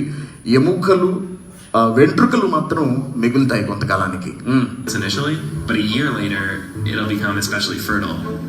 So here, this is the next stage. చూడండి, చివరి దశకు వచ్చేటప్పటికి మొత్తం చర్మం అంతా వెళ్ళిపోయింది, కండరాలన్నీ వెళ్ళిపోయాయి, కేవలం అస్థిపంజరం మాత్రమే మిగిలింది. Especially fertile. వెళ్ళు. So here, this is the next stage. A lot of the changes happen really rapidly at first, and then it slows down a lot. There's certainly still bacteria here, but if you were to graph, ఇలా ఎముకలు మాత్రం మిగిలాయి. వెళ్ళి నువ్వు బాగుంది. very sharp decline. కొంతకాలానికి ఈ ఎముకలు కూడా మట్టిలోకి వెళ్ళిపోయి పూర్తిగా తినివేయబడతాయి. ఇక మన శరీరం కంటికి కనపడకుండా కొన్ని సంవత్సరాలకు పూర్తిగా మట్టిలో కలిసిపోతుంది. పూర్తిగా. ఇప్పుడు ఆలోచించండి, కణ విభజన ద్వారా తయారైనటువంటి మన శరీరం కణ విచ్ఛిత్తి ద్వారా పూర్తిగా కనబడకుండా మట్టిలో కలిసిపోతుంది. ఎందుకు కలవాలి మట్టిలో?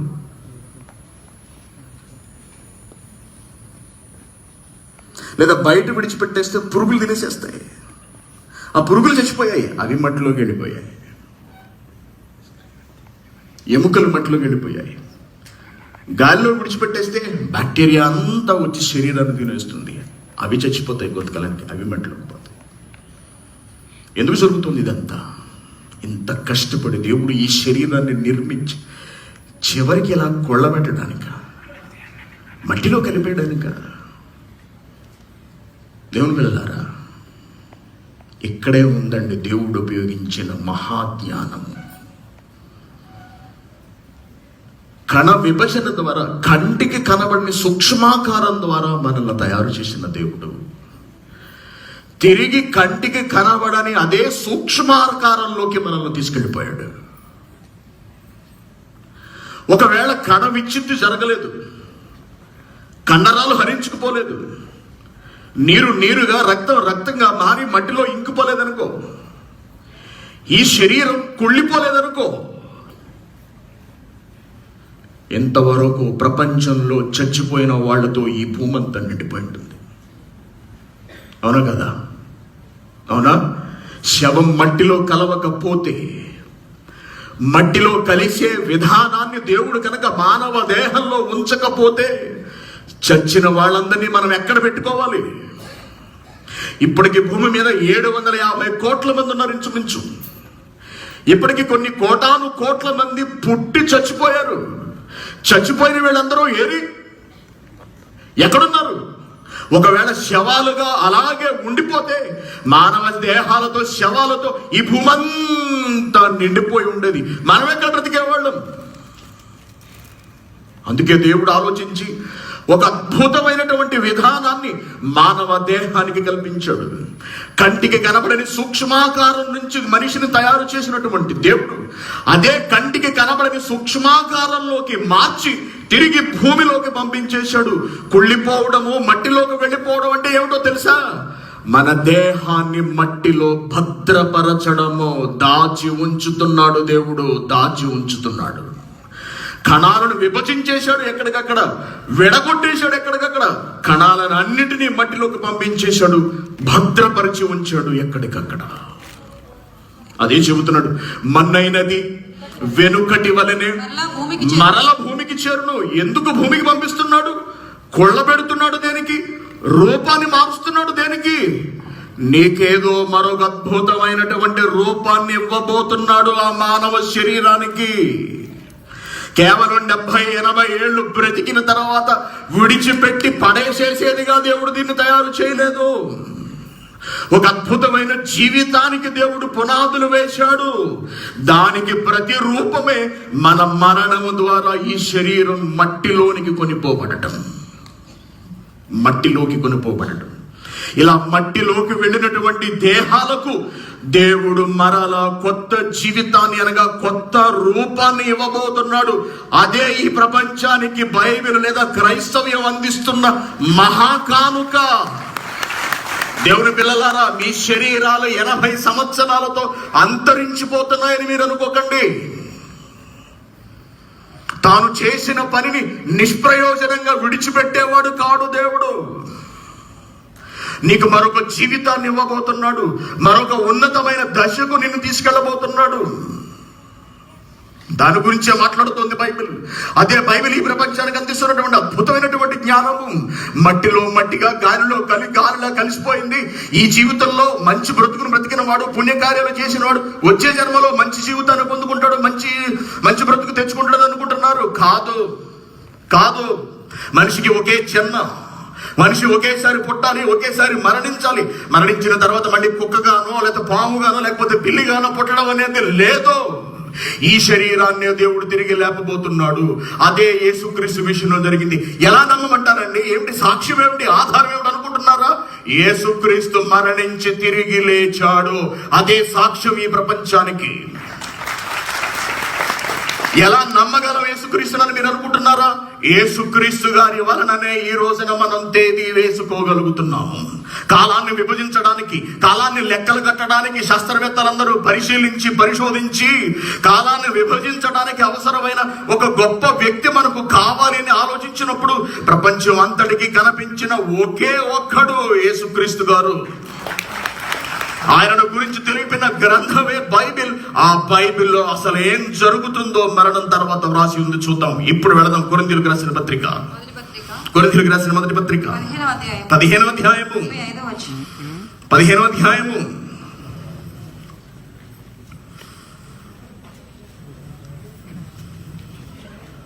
22వ వచనం. ఆదామునందు అందరూ ఎలా చావుకు అప్పగింపబడుతున్నారు, అందరూ ఎలాగ మృతి నొందుతున్నారు, అలాగుననే క్రీస్తునందు అందరూ బ్రతికింపబడుదురు. ప్రతివాడు తన తన వరుసలోనే బ్రతికింపబడును. ప్రతివాడు తన తన వరుసలోనే బ్రతికింపబడును.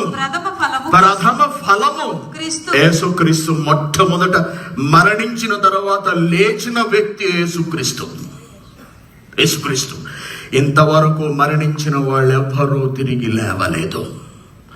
ఒక్క యేసుక్రీస్తు చెప్పి నేను మరణించి తిరిగి లేస్తాను అని వాళ్ళకు చెప్పి, శిష్యులందరికీ చెప్పి మరణించి తిరిగి లేచి ప్రపంచానికి చూపించి తెలియజేశాడు. ఏమనంటే మరణం తర్వాత మరొక జీవితం ఉన్నది, ఈ శరీరానికి మరొక అద్భుతమైన రూపం ఉన్నది అని తెలియపరిచారు యేసుక్రీస్తు గారు.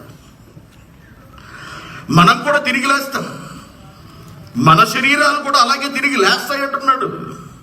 దేవుని పిల్లలారా, ఎప్పుడు లేస్తాయి మరి మన శరీరాలు?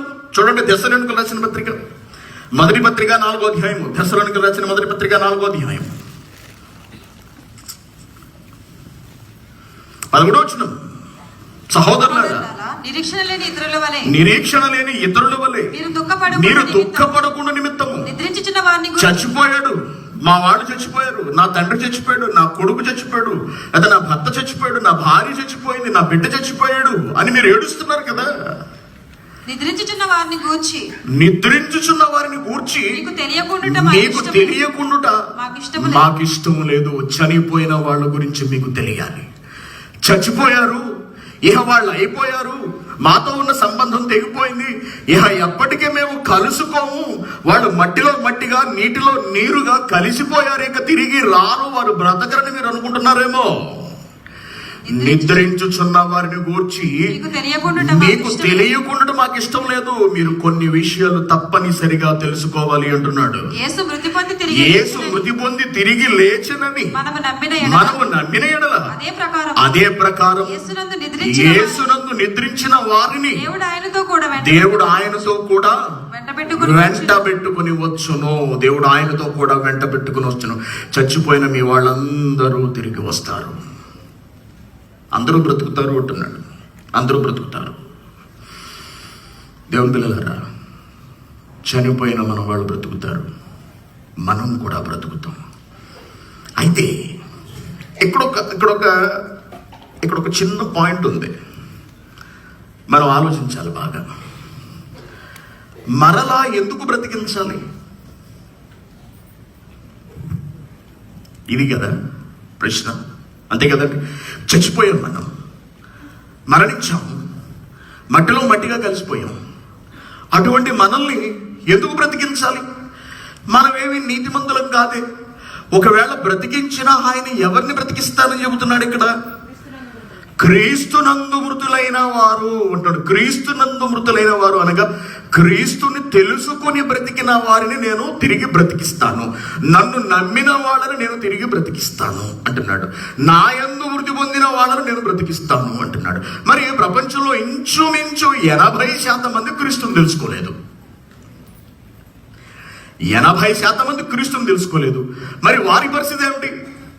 వారి శవాల పరిస్థితి ఏమిటి? వారి కుళ్ళిపోయిన శరీరాల పరిస్థితి ఏమిటి? వారిని బ్రతికించడా? ఇప్పుడు మనం అందరూ చచ్చిపోతున్నారు, చనిపోయిన వారి శరీరం ఇక్కడే ఆగిపోతుంది, కానీ వారి ఆత్మ మాత్రం మరొక లోకంలోకి వెళ్ళిపోతుంది. ఆత్మ మరొక లోకంలోకి వెళ్ళిపోతుంది. ఇప్పుడు ఆ ఆత్మను తిరిగి తీసుకువచ్చి మృతులలోంచి లేపిన శరీరంలోకి తిరిగి పంపించి ఆయన తన దగ్గర నివసింపజేసుకోవడానికి తన రెండవ రాకడలో తీసుకెళ్ళిపోతానంటున్నాడు. Very good. దేవుని కొరకు బ్రతికిన వారు కాబట్టి, క్రీస్తునందు మృతులైన వారు కాబట్టి వారి ఆత్మలను వెనుకకు తీసుకువచ్చి శరీరంలోకి తొడిగించి తీసుకెళ్తానంటున్నాడు. సంతోషమే. మరి దేవుని గురించి ఏమాత్రం ఆలోచించని, పట్టించుకొని క్రీస్తును వ్యతిరేకించే వారి పరిస్థితి ఏమిటి? అంతే కదా. లేకపోతే క్రీస్తుని నమ్మి కూడా, యేసుక్రీస్తును నమ్మి కూడా ఆయన ఆజ్ఞానుసారంగా బ్రతకగా తమకు నచ్చినట్టుగా బ్రతికి చచ్చిపోయిన వాళ్ళు ఉన్నారు. నీతిమంతులుగా కాక అనీతిమంతులుగా, వ్యభిచారులుగా, మోసగాళ్లుగా, దొంగలుగా బ్రతికి చనిపోయిన వాళ్ళు కూడా ఉన్నారు. వారి శరీరాల పరిస్థితి ఏమిటి? వాళ్ళ శవాల పరిస్థితి ఏమిటి? వాళ్ళను కూడా బ్రతికిస్తాడా, బ్రతికించడా? రా త్వరగా నడు, కూర్చోలేకపోతే పద.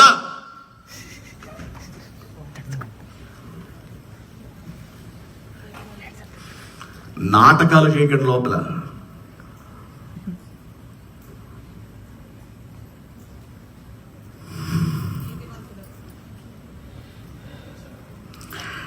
ఒక మంచి మాట మనం బైబిల్ నుంచి చూద్దాం, చూడండి. యోహాను సువార్త 5వ అధ్యాయం. అపోస్తల కార్యాలు చూద్దాం. చూడండి, అపోస్తల కార్యములు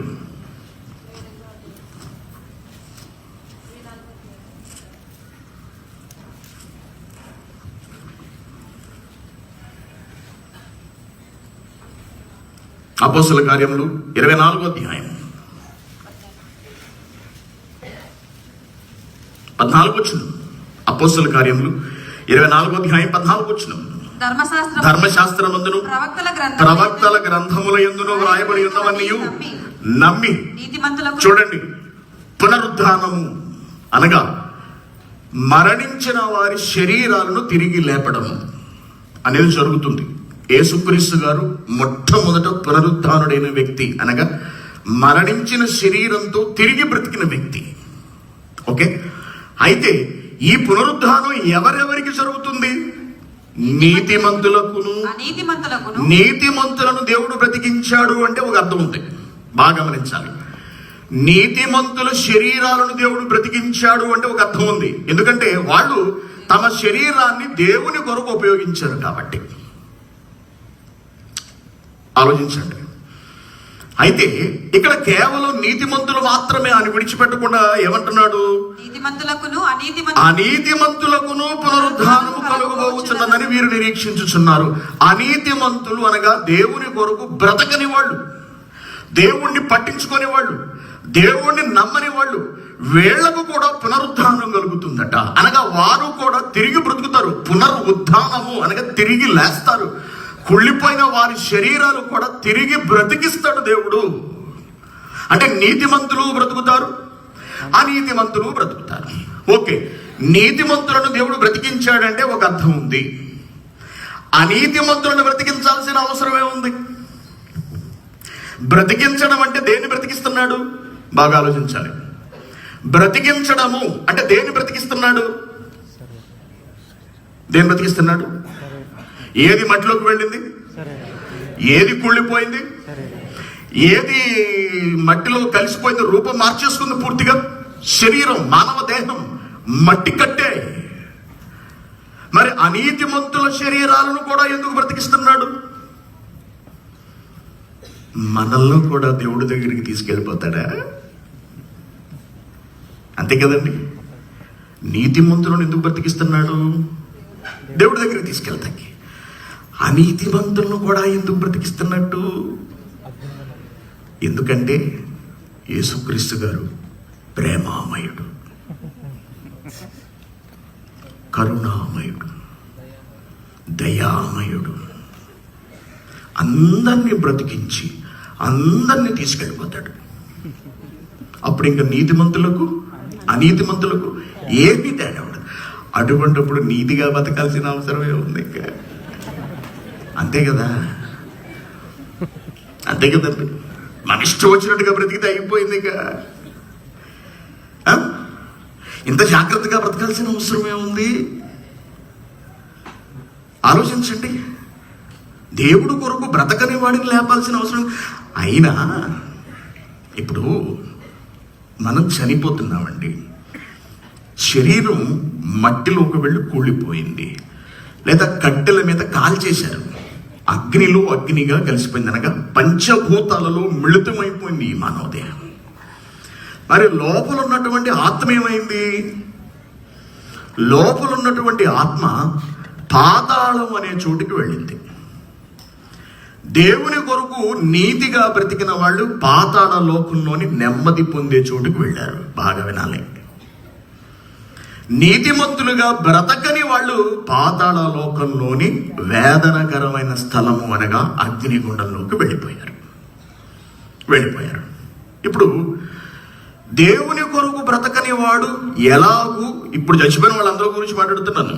దేవుని కొరకు బ్రతకక ఇంతవరకు చనిపోయిన వాళ్ళందరూ కూడా, దేవుని పేరుతో మోసగించిన వాళ్ళందరూ కూడా మరణించి పాతాళ లోకంలోని నరకంలో మండుతున్నారు. మరి దేవుని కొరకు బ్రతికిన వారు అదే పాతాళ లోకంలోని మరొక భాగంలో నెమ్మది పొందుతున్నారు, విశ్రాంతి పొందుతున్నారు. అబ్రహాము, దావీదు, అపోస్తలులు, ప్రవక్తలు, భక్తులు, వీళ్ళందరూ కూడా. వాళ్లను దేవుడు శరీరాన్ని బ్రతికించి వారి ఆత్మను తీసుకొచ్చి శరీరంలోకి తొడిగి పరలోకం తీసుకు వెళ్ళిపోయాడంటే ఒక అర్థం ఉంది. మరి దేవుని కొరకు బ్రతకని వాళ్ళ శరీరాలను ఎందుకు బ్రతికిస్తున్నాడు?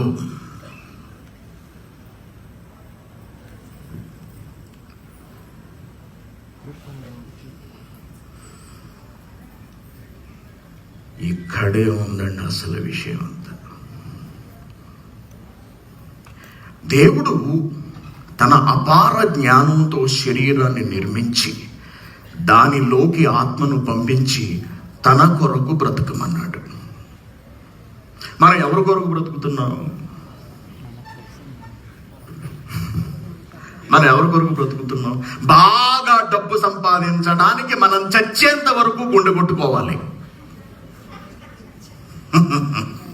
బాగా డబ్బు సంపాదించి ఆస్తులు కూడా పెట్టడానికి మనకు నచ్చినట్టుగా మనం బ్రతకడం కొరకు ఊపిరితిత్తులు నిరంతరాయంగా ఆక్సిజన్ తీసుకుంటూ ఉండాలి. అదే కదా. ఓహో, మనకు నచ్చినట్టుగా శరీర కోరికలు తీర్చుకోవడానికి మన గుండెలు, మన కిడ్నీలు నిరంతరాయంగా రక్తాన్ని ఒడుకుతూ ఉండాలి, కళ్ళు చూస్తూ ఉండాలి, శ్వాస తీసుకుంటూ ఉండాలి, రక్తం పరిగెడుతూ ఉండాలి, మెదడు పనిచేస్తూ ఉండాలి. ఇదంతా దేని కొరకు? మనం బ్రతికే 70-80 ఏళ్ల కొరకు. ఎందుకు బ్రతుకుతున్నాం ఈ 80 ఏళ్ళు? ఎవరి కొరకు బ్రతుకుతున్నాం? శరీరాన్ని ఇచ్చిన వారి కొరకు బ్రతుకుతున్నామా? శరీరాన్ని రూపించిన వాడి కొరకు బ్రతుకుతున్నావా? తన మహాజ్ఞానంతో మన ఈ విశ్వాన్ని నిర్మించి దానిలో మనల్ని ఉంచిన వారి కొరకు బ్రతుకుతున్నావా? నీకు ఇచ్చిన 80 ఏళ్ల ఆయుష్కాలం ఈ శరీరంతో ఎవరికి ఉపయోగపడింది? దేవుని అర్థం చేసుకుని నీతిమంతుడిగా బ్రతికావా ఈ శరీరంతో? దేవుని అర్థం చేసుకోక అనీతిమంతుడిగా బ్రతికావా ఈ శరీరంతో? పాపకార్యాలు చేశావా? పుణ్యకార్యాలు చేశావా? దేవుని కొరకు బ్రతికావా? నీ కొరకు బ్రతికావా? దేవుని కొరకు కష్టపెట్టావా నీ శరీరాన్ని? నీ సుఖం కొరకు, సంపాదన కొరకు కష్టపెట్టావా నీ దేహాన్ని? ఎన్ని కోట్ల విలువ చేస్తుందో తెలుసా అండి అసలు ఈ శరీరం? ఎన్ని కోట్ల విలువ? ఒక కిడ్నీని మార్చాలి అంటే కిడ్నీ ఎవడన్నా అమ్మితే 15-20 లక్షలు, ఆపరేషన్ చేయడానికి 10-15 లక్షలు. ఎవడు కిడ్నీ ఇవ్వకపోతే అంతే నీ సంగతి. నీకు ఎన్ని కోట్లున్నా. సుష్మా స్వరాజ్ గారికి 2 కిడ్నీలు ఫెయిల్. ఒక కిడ్నీని బయట నుంచి పట్టుకొచ్చి వేశారు ఆవిడకి. ఎంతకాలం బ్రతికింది? ఆపరేషన్ చేసిన సంవత్సరంలోకి చచ్చిపోయింది ఆమె. సుష్మా స్వరాజ్ అండి, కేంద్ర మంత్రి, ఢిల్లీ ముఖ్యమంత్రి కూడా చేసినట్టున్నారు ఆవిడ. చనిపోయింది. నీ కిడ్నీలు ఎవరి కొరకు ఉపయోగపడ్డాయి తల్లి? నీ కిడ్నీ ఆపరేషన్ సక్సెస్ అవ్వలేదు. మనుషులు దాన్ని విజయవంతం చేయలేకపోయారు. నిన్ను బ్రతికించడం కొరకు, నీ జీవితాన్ని సాఫీగా జరిగించడం కొరకు నీ శరీరంలో అవయవాలన్నీ సక్రమంగా పనిచేస్తున్నాయి. పని చేసిన అవయవాలను నువ్వు దేని కొరకు ఉపయోగించావు? రాజకీయాల కొరక, సినిమాల కొరక, ఆటల కొరక, పాటల కొరక, వినోదాల కొరక, ఈ శరీర కోరికలు తీర్చుకోవడానిక, దీనితో సుఖపడడానిక? ఎందుకు చేశాడు ఈ శరీరాన్ని? ఒక కన్ను ఖరీదెంత అసలు? ఒక గుండె మార్పిడి శస్త్రచికిత్స జరగాలి అంటే గుండె ఎవడో కూడా దానం చేయలేదు. నువ్వు కొనుక్కోవాలంటే 50 లక్షలు పెట్టాల్సి ఉంటుంది. ఆపరేషన్ ఖరీదెంత? లివర్ పోతే లివర్ మార్చడానికి 70 లక్షలు. మెదడులో ఒక చిన్న ఆపరేషన్ చేయడానికి 70-80 లక్షలు, ₹1,00,00,000 కావాలి. అది కూడా గ్యారంటీ ఇవ్వరు. కానీ గ్యారంటీగా 80 ఏళ్ల పాటు మన శరీరంలో ఉన్న అవయవాలన్నీ సక్రమంగా పనిచేసుకుంటూ వెళుతున్నాయి. ఇలా వెళుతున్న అవయవాలను ఎవరి కొరకు మనం వినియోగిస్తున్నాం? ఎవరి కొరకు ఉపయోగిస్తున్నాం? నీ శరీరం ఎవరికి ఉపయోగపడుతోంది? నీ దేహంతో నువ్వు ఏ పనులు చేయగలుగుతున్నావు దేవుని కొరకు? వాళ్ళు చేశారు. ఎవరు వాళ్ళు? భక్తులు చేశారు, ప్రవక్తలు చేశారు, నీతిమంతులు చేశారు, అపోస్తలులు చేశారు. కాబట్టి వాళ్ళు నీతిమంతుల జాబితాలోకి వెళ్ళిపోయారు. వాళ్ళు నీతిమంతులుగా మారడానికి కారణం ఎవరో తెలుసా? ఎవరు? నీతి కార్యాలు దేంతో చేశారు? ఏమా?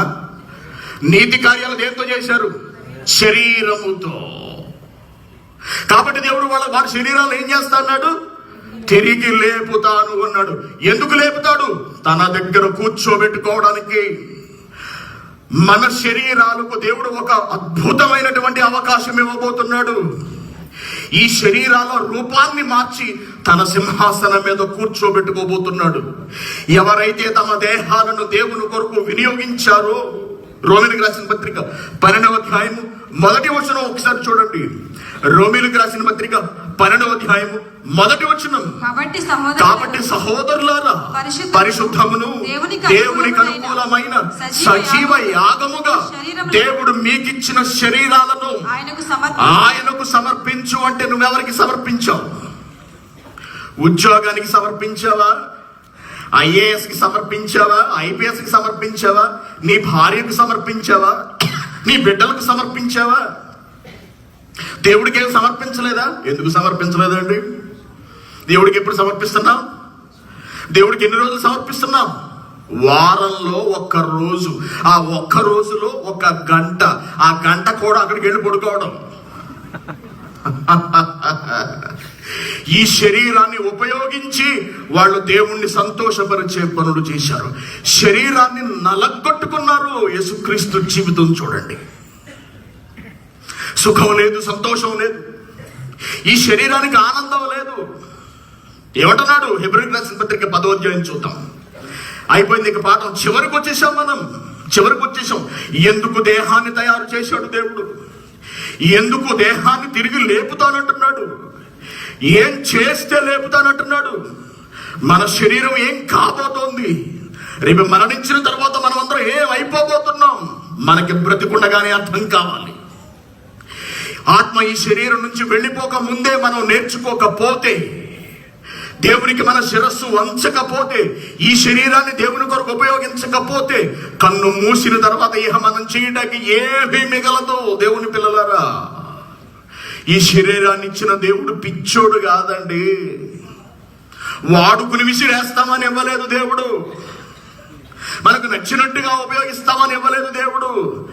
తన కొరకిచ్చాడు, తన పని నిమిత్తం ఇచ్చాడు. నువ్వు సంపాదించుకోవడానికి నువ్వు తెచ్చుకో అయితే శరీరం, నువ్వు సుఖపడడానికి నువ్వు తెచ్చుకోరా శరీరం అంటే మన పరిస్థితి ఏమిటి? ఆయన ఇచ్చిన శరీరంతో మనకు నచ్చినట్టుగా మనం డ్రామాలు, నాటకాలు, మన ఇష్టానుసారమైన బతుకులు. కళ్ళు ఆయన ఇచ్చినాయి, చేతులు ఆయన ఇచ్చినాయి, కాళ్ళు ఆయన ఇచ్చినాయి, ఊపిరితిత్తులు ఆయన పెట్టినాయి, సమస్త అవయవాలు ఆయన ఇస్తే ఆయన ఇచ్చిన వాటన్నిటిని మనం తేరగా వాడుకుంటూ సుఖపడుతూ ఇచ్చిన దేవుణ్ణి పక్కకు పెట్టేశాం. ఈ దేహంతో దేవుణ్ణి మహిమపరచలేదు. యేసుక్రీస్తు గారు ఏమంటున్నారు? మనలాంటి శరీరాన్ని ధరించుకున్న క్రీస్తు ఏమంటారు చూడండి. 10వ అధ్యాయం 5వ వచనం. ఆయన ఈ లోకముందు ప్రవేశించినప్పుడు ఇలాగూ చెప్పుచున్నాడు. హెబ్రీయులకు రాసిన పత్రిక 10వ అధ్యాయం 5వ వచనం.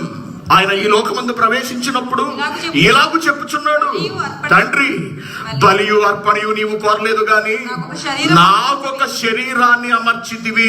యేసుక్రీస్తు గారికి కూడా ఒక శరీరాన్ని నిర్ణయించాడు దేవుడు, ఫిక్స్ చేశాడు శరీరం. ఎందుకు? ఇష్టానుసారంగా తాగి తందనాలు ఆడతాడనా? ఇష్టానుసారంగా శరీర కోరికలు తీర్చుకుంటాడు, కనబడిన ఆడదాని వెనకల్లా పడతాడనా? ఈ శరీరానికి లైంగికమైన కార్యకలాపాల ద్వారా జబ్బులు అంటిస్తాడనా? ఎయిడ్స్ అనే వ్యాధిని తీసుకొచ్చి పెడతాడనా?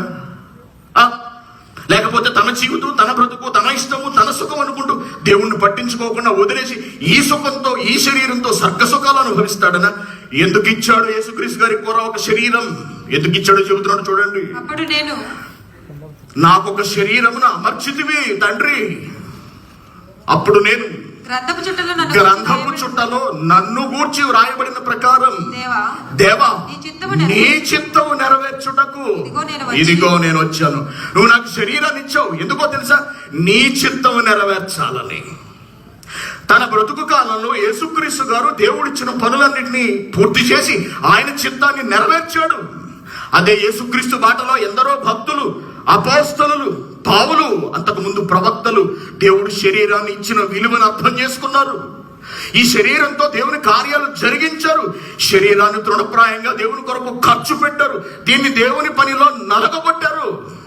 అందుకే ఆ నీతిమంతుల శరీరాలను కుళ్ళిపోయినా నేను తిరిగి వాటిని లేపుతాను అంటున్నాడు. మరి మన శరీరాల పరిస్థితి ఏమిటి? మన శరీరాల పరిస్థితి ఏమిటి? వాళ్ళు నీతిమంతులు కాబట్టి లేపుతున్నాడు. మన శరీరాలు లేపాల్సిన అవసరం ఏముంది? మనకు పునరుద్ధానం దేనికి? ఆత్మలుగా మరణం తర్వాత అగ్నిగుండంలో ఎలాగూ మండిపోతాం కదా, ఆత్మలుగా అక్కడ మనల్ని వదిలేయక ఈ శరీరాన్ని కూడా లేపుతారని ఎందుకంటున్నాడు? దేవుడు నీకు ఇచ్చిన ఈ శరీరంతోనే నువ్వు ప్రతి వ్యధ వేషం వేశావు. శరీరాన్ని ఇచ్చిన దేవుని కొరకు ఉపయోగించక నీ స్వార్థం కొరకు, నీ సుఖం కొరకు దాన్ని వాడుకున్నావు. నీ సంపాదన కొరకు వాడుకున్నావు. అదే నువ్వు శాశ్వతం అనుకున్నావు. నువ్వు ఇలా మారిపోవడానికి కారణం ఏంటో తెలుసా? నీ శరీరమే కాబట్టి దాన్ని ఎందుకు విడిచిపెట్టాలి? దాన్ని కూడా లేపుతాను. శరీరాన్ని, ఆత్మను రెండింటిని కలిపి నేను అగ్నిగుండంలోకి విసురుతాను అంటున్నాడు. దేవుని పిల్లారా, చూడండి, ఒక మంచి మాట చూద్దాం. మత్తయి సువార్త 5వ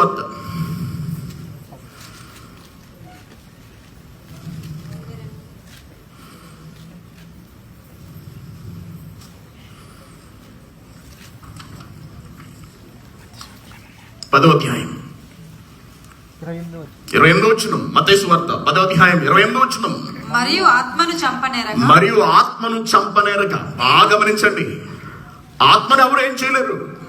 ఆత్మను చంపనేరక దేహమునే చంపువానికి భయపడకండి. అసలు మీరు భయపడాల్సిన అవసరం లేదు. కానీ ఆత్మను ఒకటి, ఆత్మను రెండు, దేహమును కూడా నరకములో నశింపచేసే వాడికి, దేవునికి మిక్కిలి భయపడండి.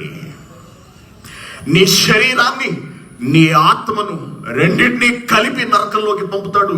కేవలం నీ ఒక్క ఆత్మ మాత్రమే అగ్నిగుండంలో కాలితే సరిపోదు.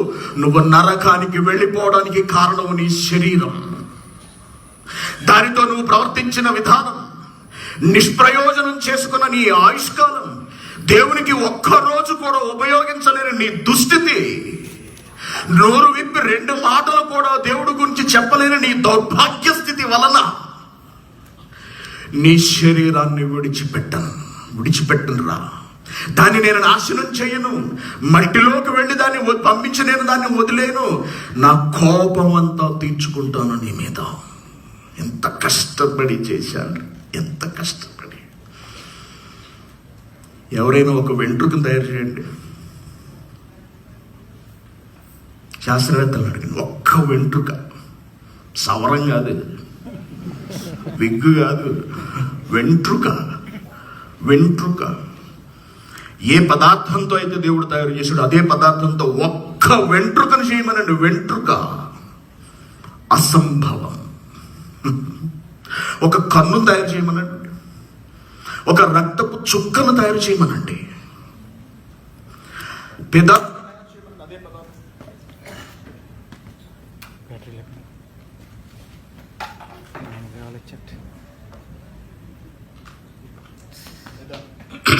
పెదం తయారు చేయమనండి, చేతులను తయారు చేయమనండి, ఎముకలను తయారు చేయమనండి. మనిషి చేయలేడే.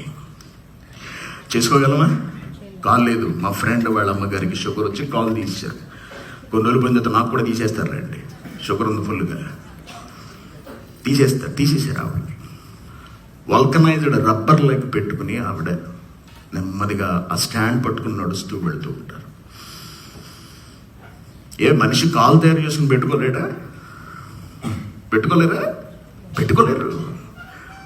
దేవుడు నీకు కాళ్ళు ఇచ్చాడు. ఎందుకు? దేవుని కొరకు అడుగులు వేస్తావని. నీ బ్రతుకులో దేవుని కొరకు వేసిన అడుగులు ఎన్ని?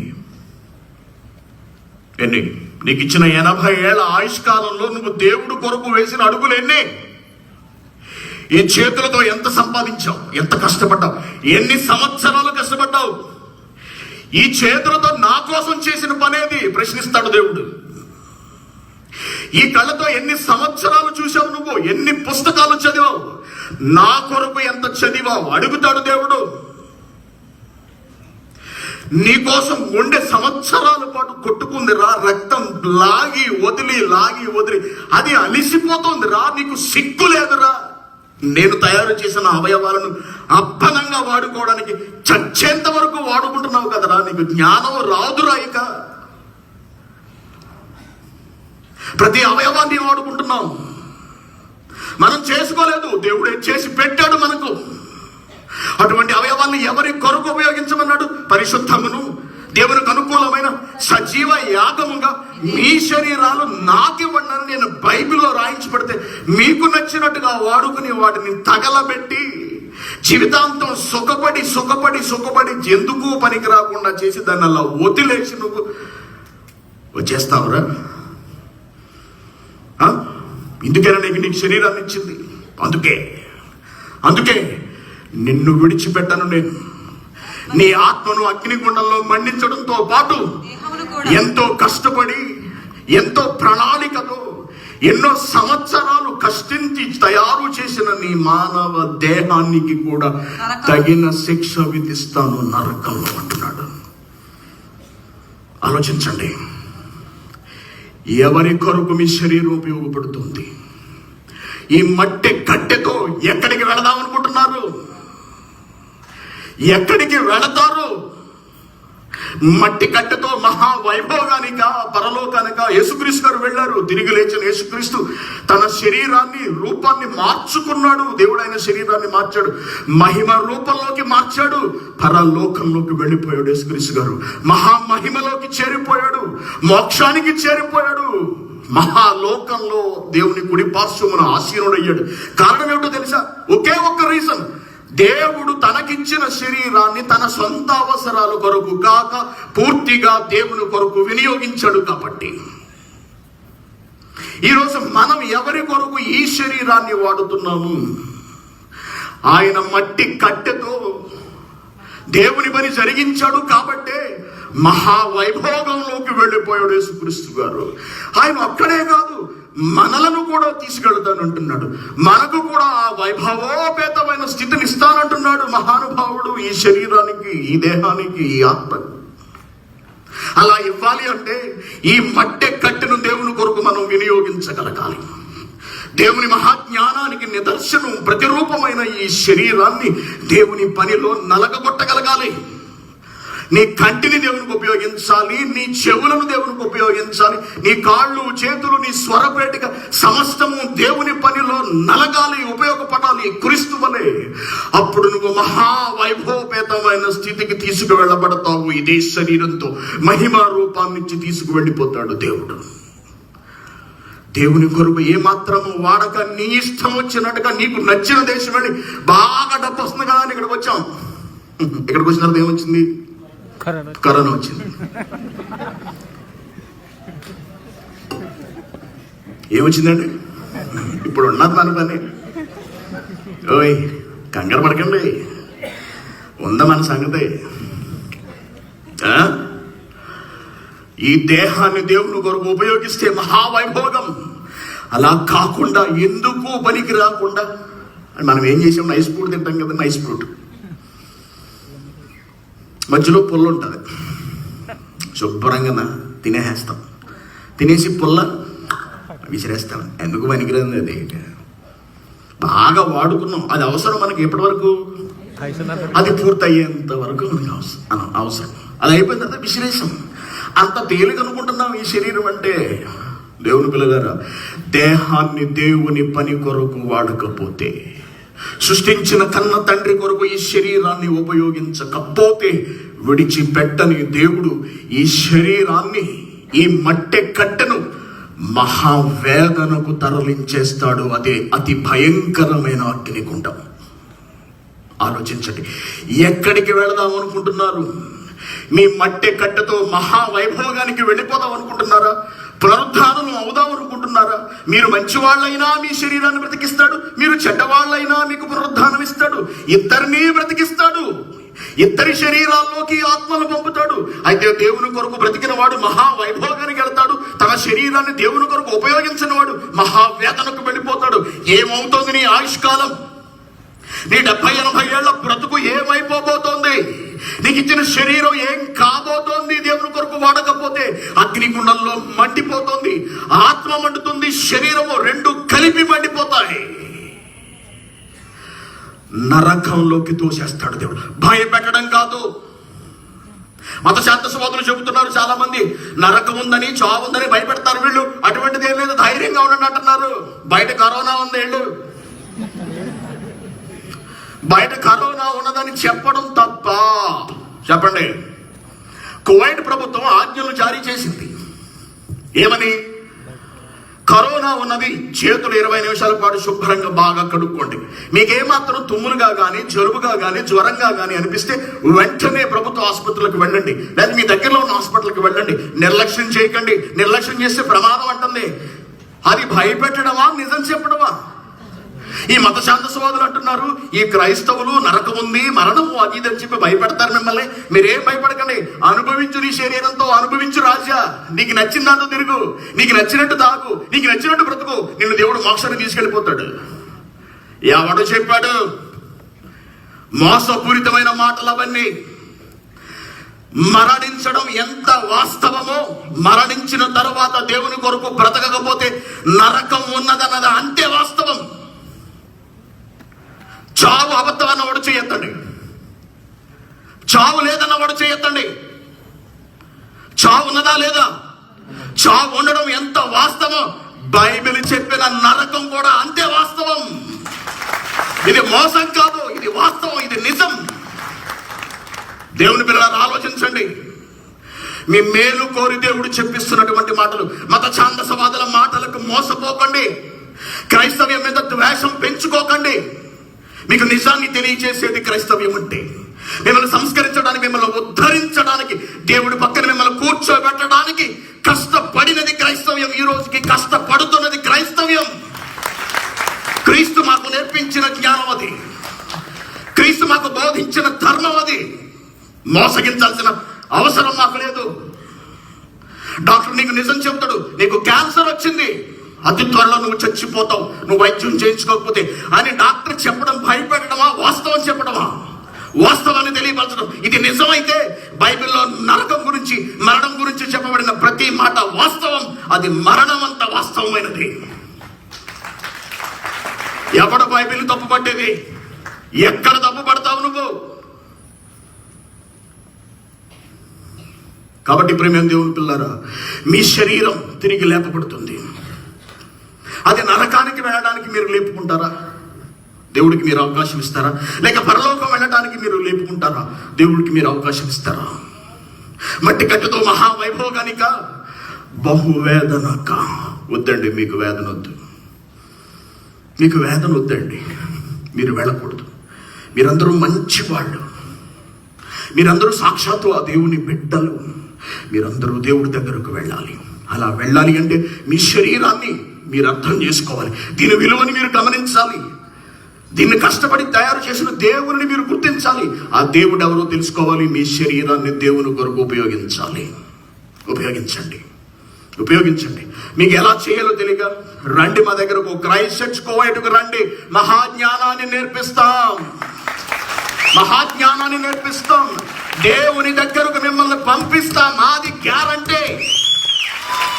క్రైస్ట్ చర్చ్ కోవాడు పంపించు తీరుతుంది మహాజ్ఞానంతో. ఎవరినైనా సరే రండి, నేర్చుకోండి. మెహబోలలో చెబుతాం, మంగఫలో చెబుతాం, హవలిలో చెబుతాం. మహాజ్ఞానాన్ని మీ కళ్ళకు కట్టినట్టుగా చూపిస్తాం. మీ భవిష్యత్తు చూపిస్తాం. మీ గత చరిత్ర చూపిస్తాం. మీరు ఎలా బ్రతకాలో నేర్పిస్తాం. దేవునికి దగ్గరకు ఎలా చేరుకోవాలో మార్గాన్ని సుగమం చేస్తాం. క్రీస్తు మాటలను మీకు అందిస్తాం.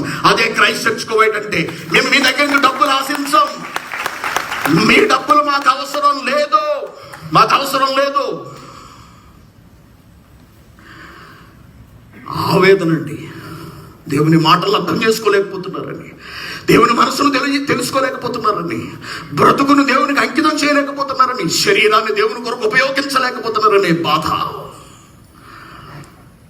మీకందరకు నేర్పించాలని ఈ పాఠాన్ని పెట్టాను. కాబట్టి మరణం తర్వాత ఏమీ లేదనుకోకండి. మరణంతో అంతా ముగిసిపోయింది అనుకోకండి. మరణం తర్వాత మీకు ఒక అద్భుతమైన జీవితం ఉన్నది. దానిని మీరు నరకానికి పంపించుకుంటారు, మహా వైభోగానికి పంపించుకుంటారు. మీ చేతిలోనే ఉన్నది. మట్టి కట్టెతో మహావైభోగానిక, బహువేదనక.